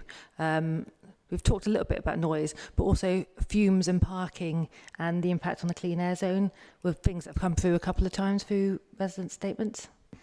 Yes, we've consulted the council's air quality officer. Again, this type of development doesn't fall under the clean air zone. That relates to vehicles and highways. We have also spoken with the pollution control officer. They did have concerns about, say, if this was a residential development and there were going to be permanent houseboats there constantly burning solid fuels to heat them, then we would have an issue. But as this is a leisure mooring, they will have access to an electric hookup, and so they won't be having to use their engines to generate power. There will be a power source. We have prohibited the burning of any solid fuels by condition. It's also considered in the Harbour Office licence, and I believe it's also in the bylaws, and so there are a lot of restrictions in place already. What was it? Was it parking, the other issue? Highways officers have raised no objections to the proposal. It is in a sustainable location near bus routes. There is a car park to the west that was mentioned before. There are also other car parks. You can see the College Street car park to the northeast there. This is not a site where we would expect to be a large number of parking, especially if people's main mode of transport is a vessel. Admittedly, they'll have to get to the vessel and potentially sometimes load stuff on and off it, but this isn't the type of development that we would consider would generate a significant amount of vehicle movements. So therefore, there's been no objection raised by the highways team. Thank you very much. Do we have other questions? Lorraine, does anybody else have any questions? Sorry. You go for it, and if anybody else has questions. So, in regards to the leisure license, so I get that. It's if a vehicle did stay for a boat did stay for 3 weeks, could not another boat then come in afterwards and then they stay for 3 weeks and then another and another? Do you see what I mean? So it's not like saying you can only park for 3 weeks. I think I'm not using the right terms. You can moor for 3 weeks and then no one else can moor, sort of thing. So it could be a kind of like everybody could take 3 weeks and moor, isn't it? In theory. And how many boats comes into the harbour? Do we know how many boats moor there? And is it, like you sort of alluded to, Annie, is it just summertime when you get loads of boats in the harbour, or is it annually? You know, things like that I think would be helpful to know. Like, do we have 50,000 boats going into the harbour annually, or is it 20? I don't know. So the application is only for 34 moorings. And so at any one time, there could only ever be 34 vessels there. I'm sure the Harbour Office would love them to be fully occupied all year round because of the income they get. But in reality, we don't know. The proposal is for a maximum of 34. in all honesty, I don't think there would large proportions of the year they would be fully occupied, but the application is for the physical infrastructure in front of us. But at any one time, there could be a maximum of 34 moorings that could potentially be continuously there, as you said.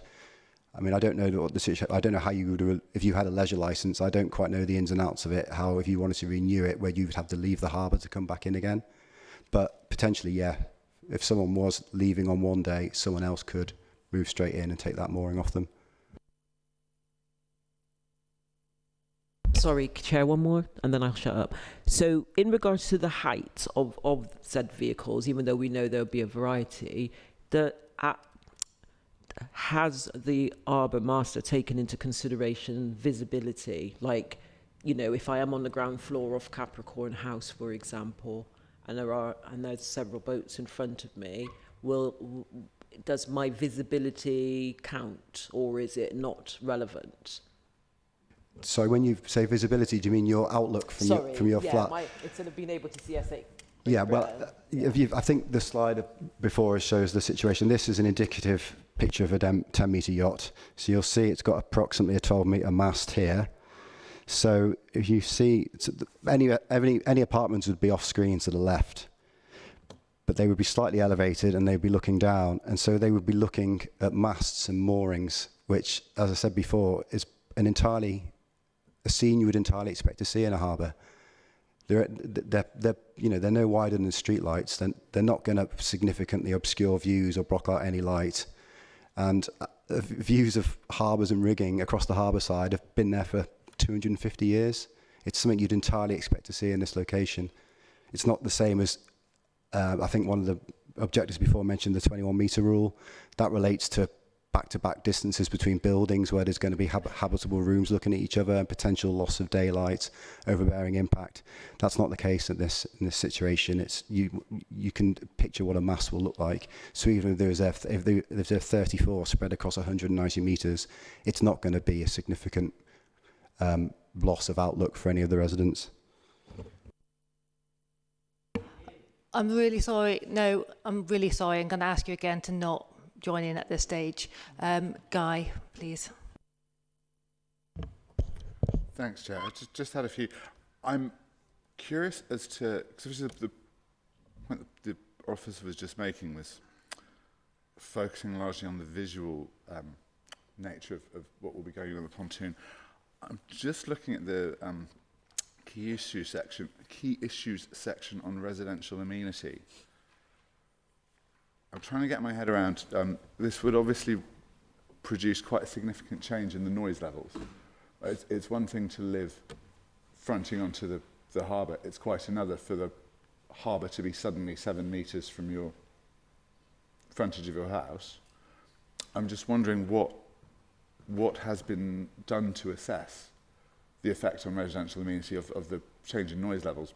I imagine 34 vessels starting or stopping their engines. That number of engines going at the same time would make quite a substantial impact on residential amenity. It's the pontoon infrastructure that we're considering today. That doesn't make any noise. But I can elaborate, but admittedly, if there is 34 vessels more there will be some noise. But how can we assess that? Because they're not there now, and we can't say that when they're not going to be a permanent fixture. They're going to come and go.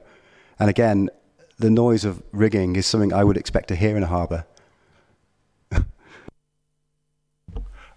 Apologies. Are you saying that it's you yourself as the planning officer that makes that judgment? No, we've spoken with the pollution control officer and they've raised no concerns in terms of noise impact because there's existing noise from the road, there's existing noise from the existing vessels going up and down the harbour. And we can't make that assessment because that's not the application before us. It's the pontoon is what we're considering. I'd like Peter to have a response as well. Thank you, Chair. I think Richard has just clarified. We've sought the advice on noise from our pollution control officer, who has raised no objection. In addition, we heard a recording in the public statements of the sound of rigging and the noise that would bring and how windy it is there and so on. and reference has been made to the licensing requirements for ensuring that the rigging is tied up when boats are moored in that location. So that kind of falls outside the planning regime. So we've kind of done our best to address these concerns, but in a sense they fall outside planning because they relate to the actual operation of boats, which is not a planning matter. But what we are considering today is whether this is an acceptable location for these additional 34 berths. Can I ask another question? Sorry. Can I ask another question? In regards to, because I'm not being naive now, in regards to the length of the moorings, how have you considered the map? What am I trying to say? You know, like where it is, could it be further into the water or not? I'm just asking. So it's in a fixed place now. Could it go further out, or would that interrupt the flow of boats up and down the harbour side? Does that make sense? Yeah, it does. Okay. I presume I think the pontoon fingers are 7.5 metres long because they can accommodate up to 11 metres. I would think that's the last thing the Harbour Office would want is pontoons extending further into the harbour. But that's not what we're considering. We're considering the application before us, and that shows them extending. So, well, you've got the 2.5 metre walkway, I think it is, or maybe 1.6, then the finger, and then beyond that, closer to the wall, you've got the eco rebed. And so we would, this is what we've got to consider before us. Thank you. I've got a question around access in the case of a fire. Just with recent fires on the harbour kind of quite keenly on my mind. I believe you spoke to the Harbour Office about, because that would come slightly under their jurisdiction, wouldn't it? The Bristol City Docklands Harbour Bylaws has 7 clauses relating to fire precautions that would have to be adhered to by anyone there. Again, fire safety would come under the fire service and the Harbour Office. So there's nothing that's been submitted as part of this application because we don't sort of consider it as necessary, but if members did want some sort of advisory adding to the decision, saying clarification between the Harbour Office and the City Council must take place or something along those lines. Okay. But as I say, it's the existing bylaws that seem to cover fire precaution and the operation of vessels in this site. We haven't had any representations about concern about access from the land in the case of a fire? No, there's been nothing raised with the Highways Office. Okay, thank you. Does anybody else have any questions? Go on, Guy. Thanks, Chair. Just a quick one. At the end of the officer's presentation, it mentions £500,000 of WECA funding received to install floating ecosystems. Is that a material planning consideration that we should be? What weight should we be giving to that? No, that's just explaining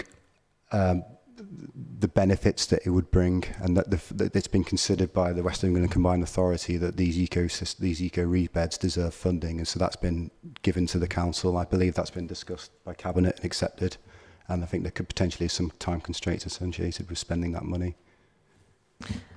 There were some questions around the maintenance plan of that reed bed. I think you briefly touched on possibly a condition around that. If you could doubly touch upon that, that would be handy. Yes, we can condition that any development must accord with the management plan, but the management plan makes specific reference to the Harbour Office licence and the existing harbour bylaws, so there's already quite a lot of stringent protection in place against numerous issues. Lovely, and Peter's just whispered condition free at me, so it's there, it's condition free, just for clarification.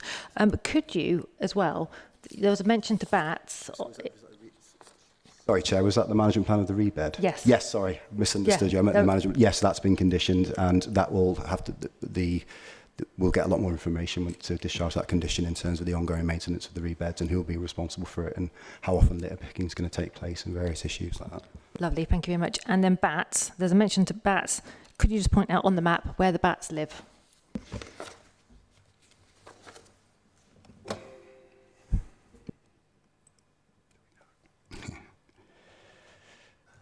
I believe the bats are, hang on one second. I don't actually know if they're there anymore. There was a pipistrelle roost identified back in 2017 during It says Purifier House on the... Yeah, I'm not entirely sure where that is, if I'm honest.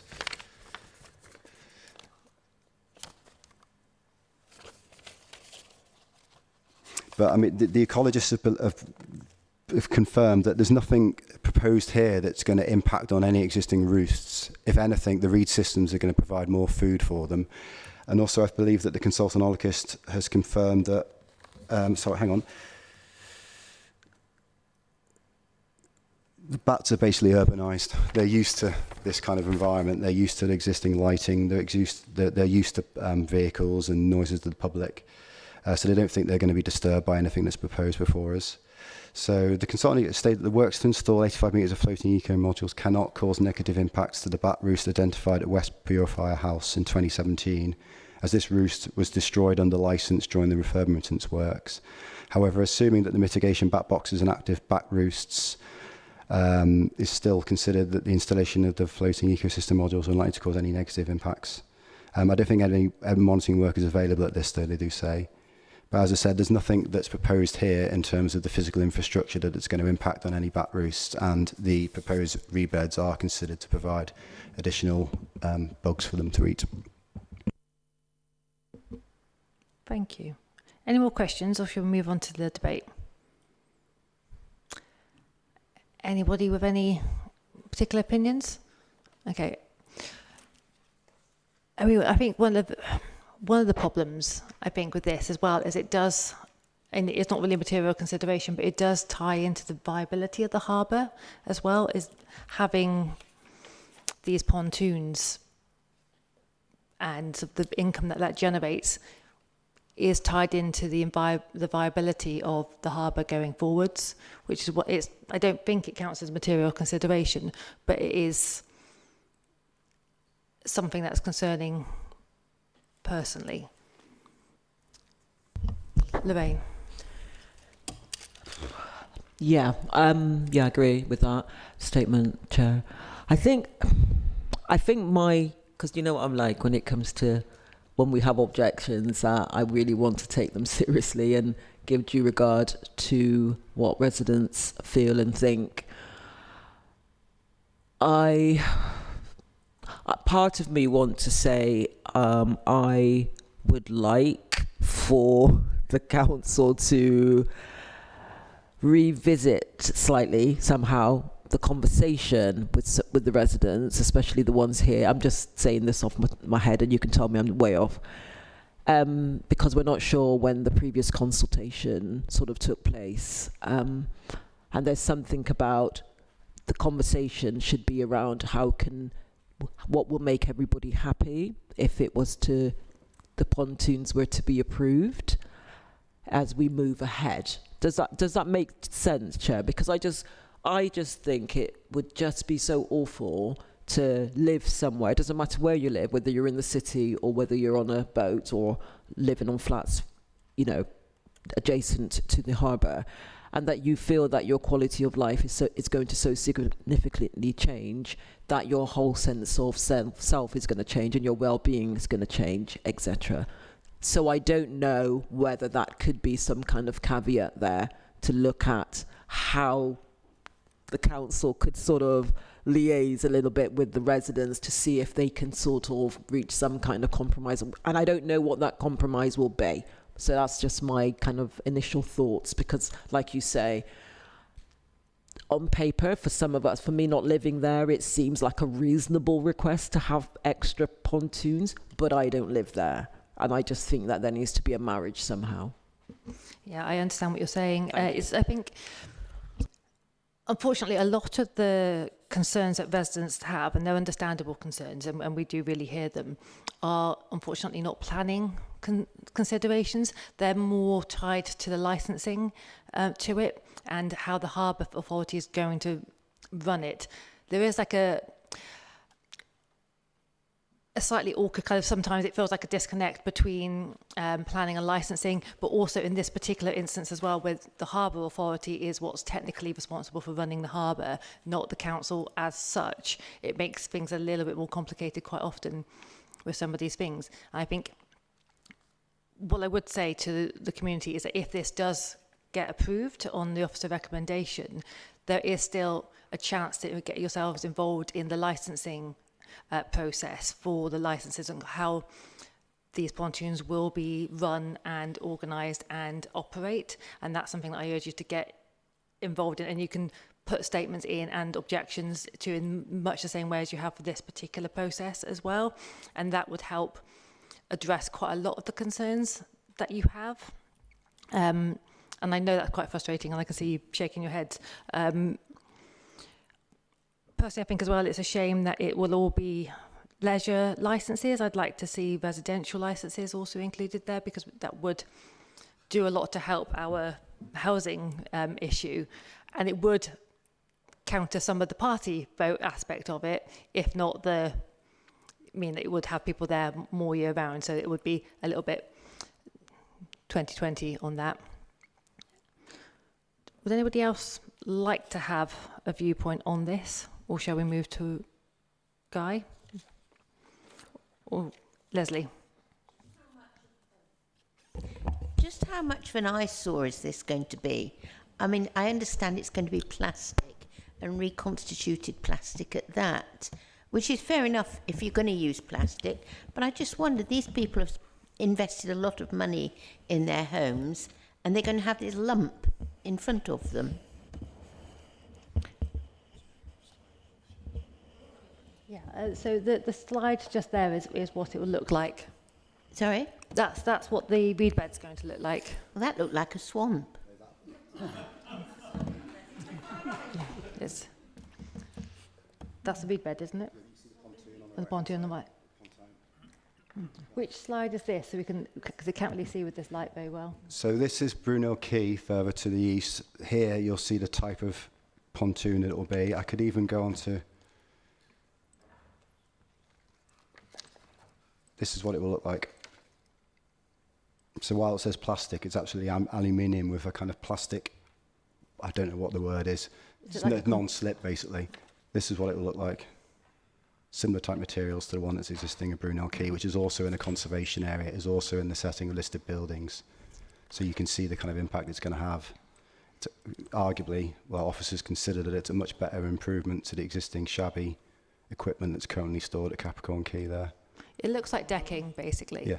It is the kind of the overall effect, but I believe that the material used, it doesn't decompose or go rotten like a wood would, but it does look like wooden decking whilst being non-slippy. Sandstone coloured glass reinforced plastic deck with anti-slip profile. So again, I'm sure the Harbour Office know what they're doing when they're building pontoons. It's just, if you see a marina at the seaside, they're rather nice, the pontoons there, but this didn't look as if it was going to be. Yeah, I think so. Katja, if you'd like to say something into the mic. Sorry, it looks like, I've seen the other ones around the corner from it, and they look like a marina. They just look like a marina. They might be slightly lighter in colour than the dark wood you get when the marina's aging, but they look just like a marina. And as for the reed beds, on that picture, there must be a winter or an early picture, because it looks a lot prettier at the moment. It's full and green, and there's birds inside it doing whatever birds do, and it looks lovely, actually. I've always liked it because I've seen that before those reed beds were built, and it looks really nice now. It makes it, because what you see now is a very grey wall, and the reed beds would actually, I think, improve it. And reed beds are a swamp. What else? The other thing that I was quite satisfied by, because I was worried about it, was the boats being able to overlook into the flats. But there's such a height difference between where the boats are moored, and then there's a massive big concrete block, and then the flats aren't even on the level of the walkway. They're even slightly higher. So you'd have to climb a mast to see into the flats.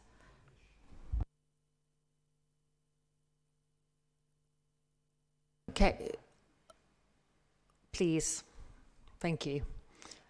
Would anybody else on the committee like to say something, or shall we move to a vote? Chris, and then Guy. Thanks, Chair.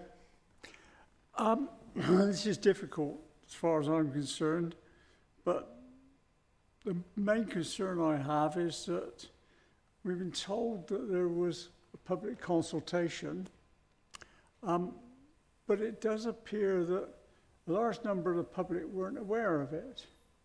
And if that's the case, it begs the question, was the consultation done properly? Unfortunately, the officer that was responsible has left the country, not the country, sorry, he's left the council. So we can't ask him. I think we need to do a clarification for this. Peter? Thank you, Chair. The councillor, the officer responsible for the consultation has not left the council. That was the previous planning officer who left the council. There was a pre-application consultation undertaken in October, November 2022, in which stakeholders were invited to make representations. Over and above that, the comments of residents were taken into account in the preparation of the report, and we have listened to residents make representations this afternoon. In addition, you've had the representations that they submitted in advance of this meeting, which you've had an opportunity to read through. So I think extensive pre-app and application consultation, entirely consistent with the statutory requirements, has been undertaken for this application. Well, thank you for explaining that to me, but that's not my point. I'm sorry if I malign the officer saying that he left the council, but if he hasn't left the council, it would have been useful to have had him here. Sorry, Councillor. It's not the officer related to the consultations. It's the previous planning officer. So it's a separate thing. It's entirely separate. Or the only point Richard was making was that he'd just taken over from the previous planning officer who was assessing the planning application. That was all. Well, if the members of the public that are here today are a little bit confused by your answer, I'm in good company because I'm afraid I don't quite understand where you're coming from on that, and I'm sure there are people there that don't either. So that's all I can say on it. I can appreciate that we're in a difficult position because of the planning regulations and the relationship of the, as far as the harbour is concerned, the licensing regulations, etc.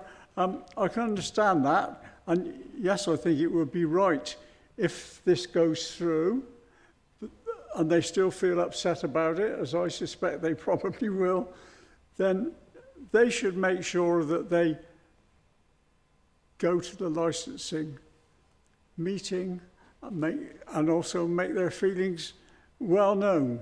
You must do that. If you don't make feelings known, then the authorities aren't going to know you've got any feelings. So that's something that I would recommend to you. Thanks, I've said as much as I wish. Thank you, Chris. So Guy, then Leslie. Thanks, Chair. So I have quite a lot of problems with this. And mostly they stem from the issues around residential amenity that both the residents and the local councillor have raised. I do take quite seriously this issue of noise. I've lived next to 2 harbours now. I can assure you a number of masts with halyards banging against them make quite a lot of noise, and that will make quite a lot of difference to whether they're a few hundred metres away down the river one way or the other, or it'll make a big change if they're right outside your house. So this application is an agent of change in that sense. The council had options when it was developing this land. It could have chosen to develop up to a distance away from the harbour side and really use the harbour side infrastructure to its full potential, or you can build right up to the edge with the residential that you've got. But that then creates issues of residential amenity if you want to do anything else with the land, and I think we have to take that into account when we're looking at this. I'm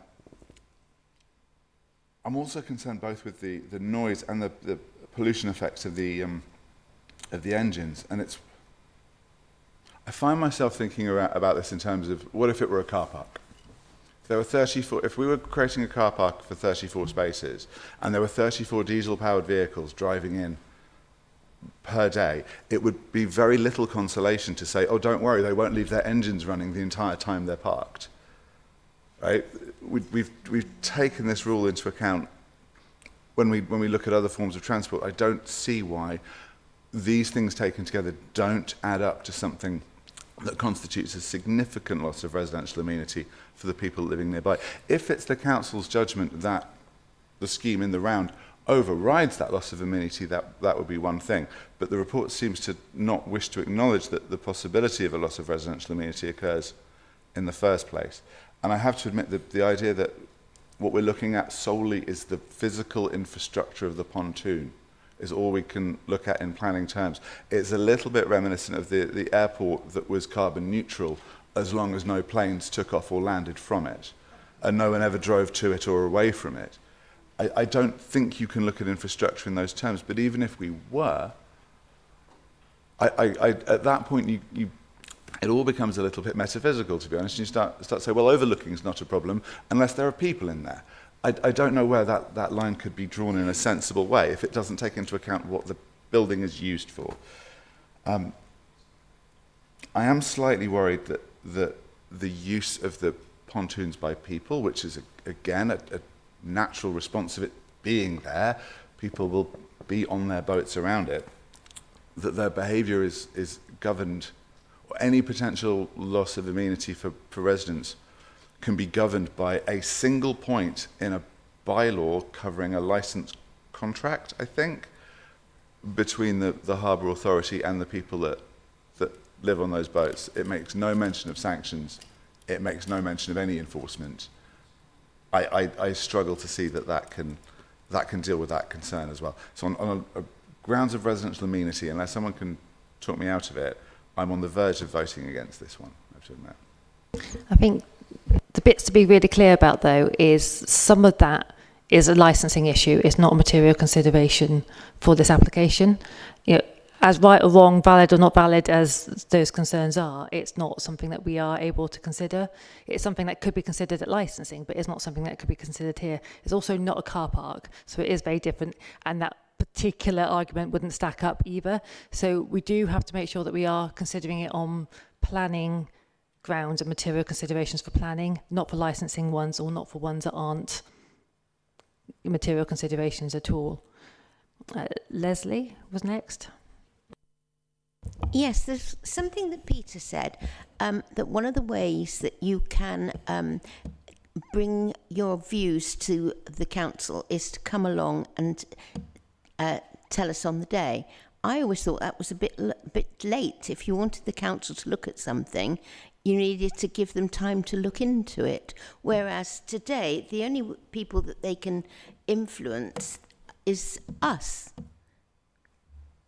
But also, and I'm not arguing against that, is that what Peter was explaining about the consultation period is that it goes out to consultation, and I know that there was lots of representations on the planning portal from residents as well.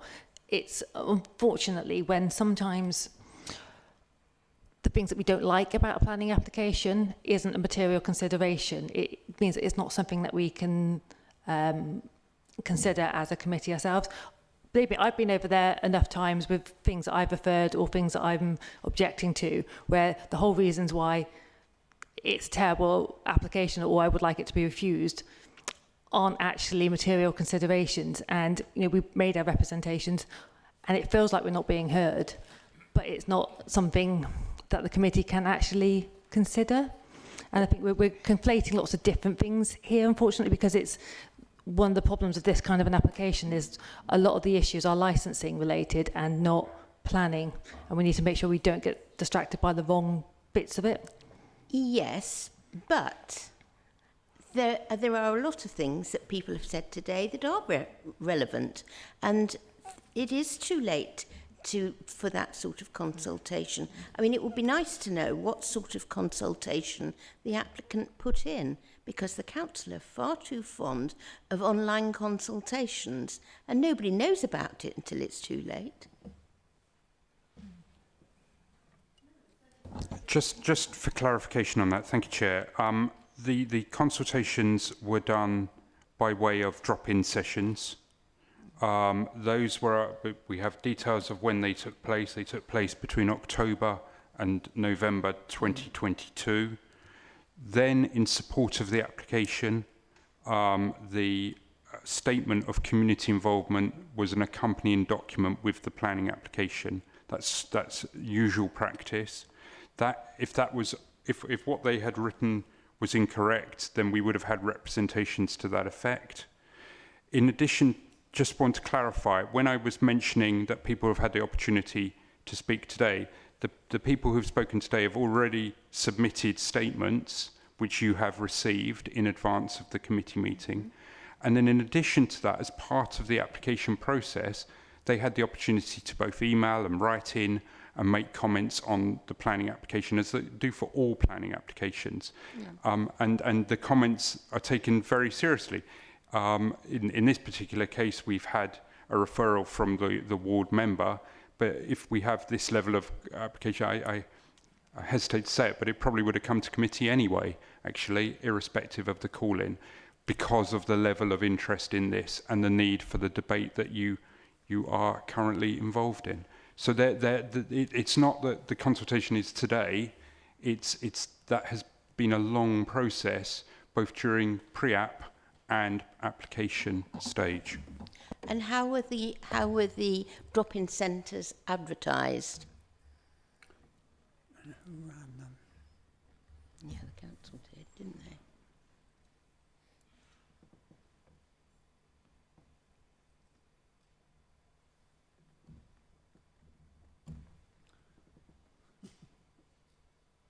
The statement of community involvement says that residents were sent draft plans of the proposals with their invitation. So invitations were sent to local residents to attend. This included a visualisation of the proposal, which were displayed on large screens within the public meeting room. So it was by way of an invitation.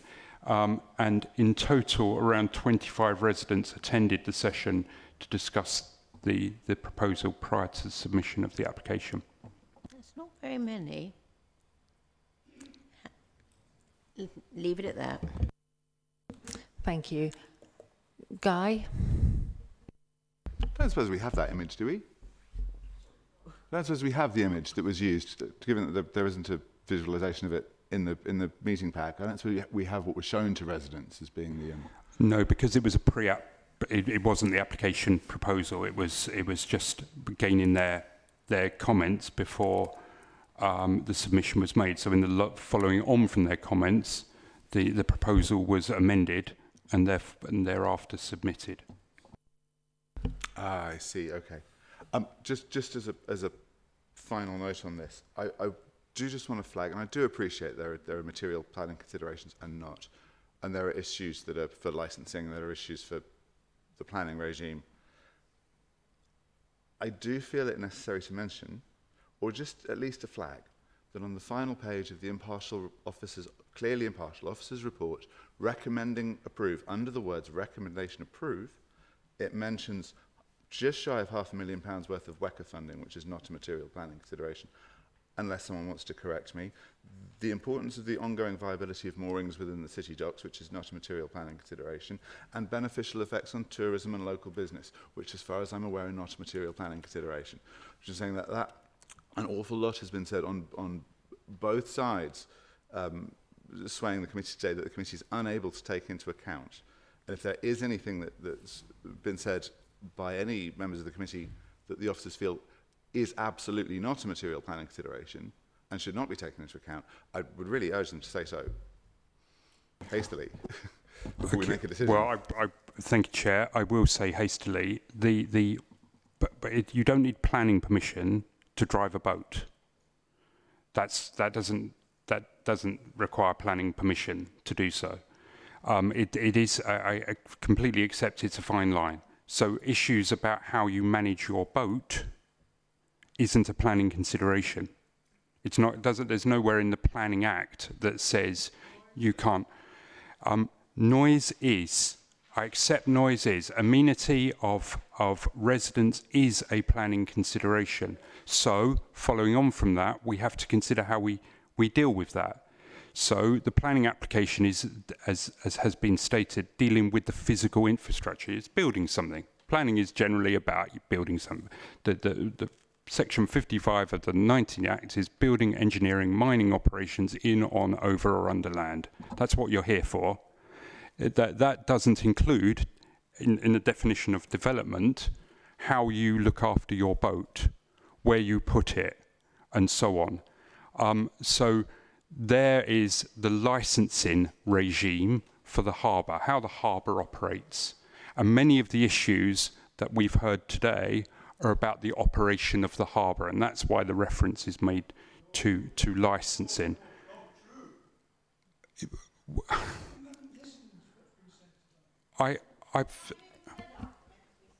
Okay, right. So I'm going to pause. Well, I'm Same. I know. Same for you because it's beginning to descend into. I know. But before it gets into an argument between officers and the public, I think that wouldn't be so helpful. I do understand where everybody is feeling. Okay. Do we have anybody else on the committee of councillors who would like to say something, or shall we move to a vote? Okay. So I'm going to move the officer recommendation to approve. Can I have a seconder, please? Thank you, Katia. Okay, so then I'm going to start over here. I approve. Thank you. Guy? Against. Lorraine?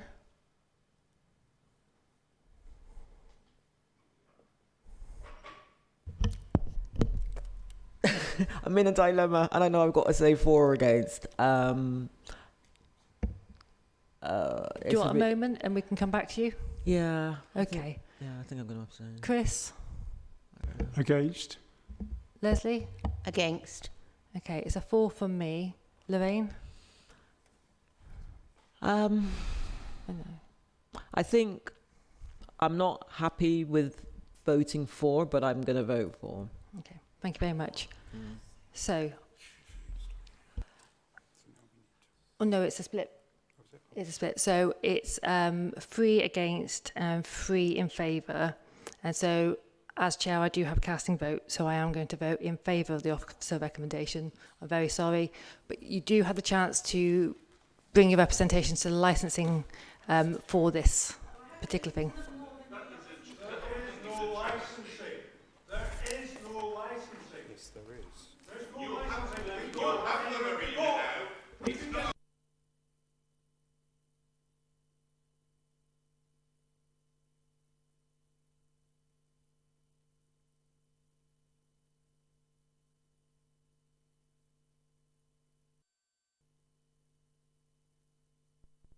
No, I'm really sorry. Right, whoa, Peter. You shouldn't be sitting in judgment of your own proposal. That is another issue. Okay, so this committee is a committee of councillors. We aren't the council. We are separate to the council officers themselves, and therefore that's why this committee exists as a regulatory committee. I am very sorry that you have not had the outcome that you would like for this application. We have listened. Unfortunately, no. Well, we have listened. Some of the committee listened and agreed with what you're saying. Some of the committee listened and formed a slightly different view. And unfortunately, and I do generally understand how frustrating that is, and I am sorry, unfortunately, this is sometimes how it goes. But I thank you very much for coming and getting involved at this stage of this process. And I know the licensing as a route isn't very enthusiastically received right now, but your councillor over there will be able to help you through that particular bit, because there are lots of elements of this that we cannot, as a planning regulatory committee, control. But the licensing committee, which is another regulatory committee, and there is a problem about how those two are kind of separate but with overlapping functions, but they do have the capacity and the function to solve some of and address some of the issues that you have issues with. Councillor Windows over here as well is a pro on licensing, and I'm sure he'd be more than happy to talk to you as well about that. Thank you very much. That brings this meeting to a close. Thank you, Chair.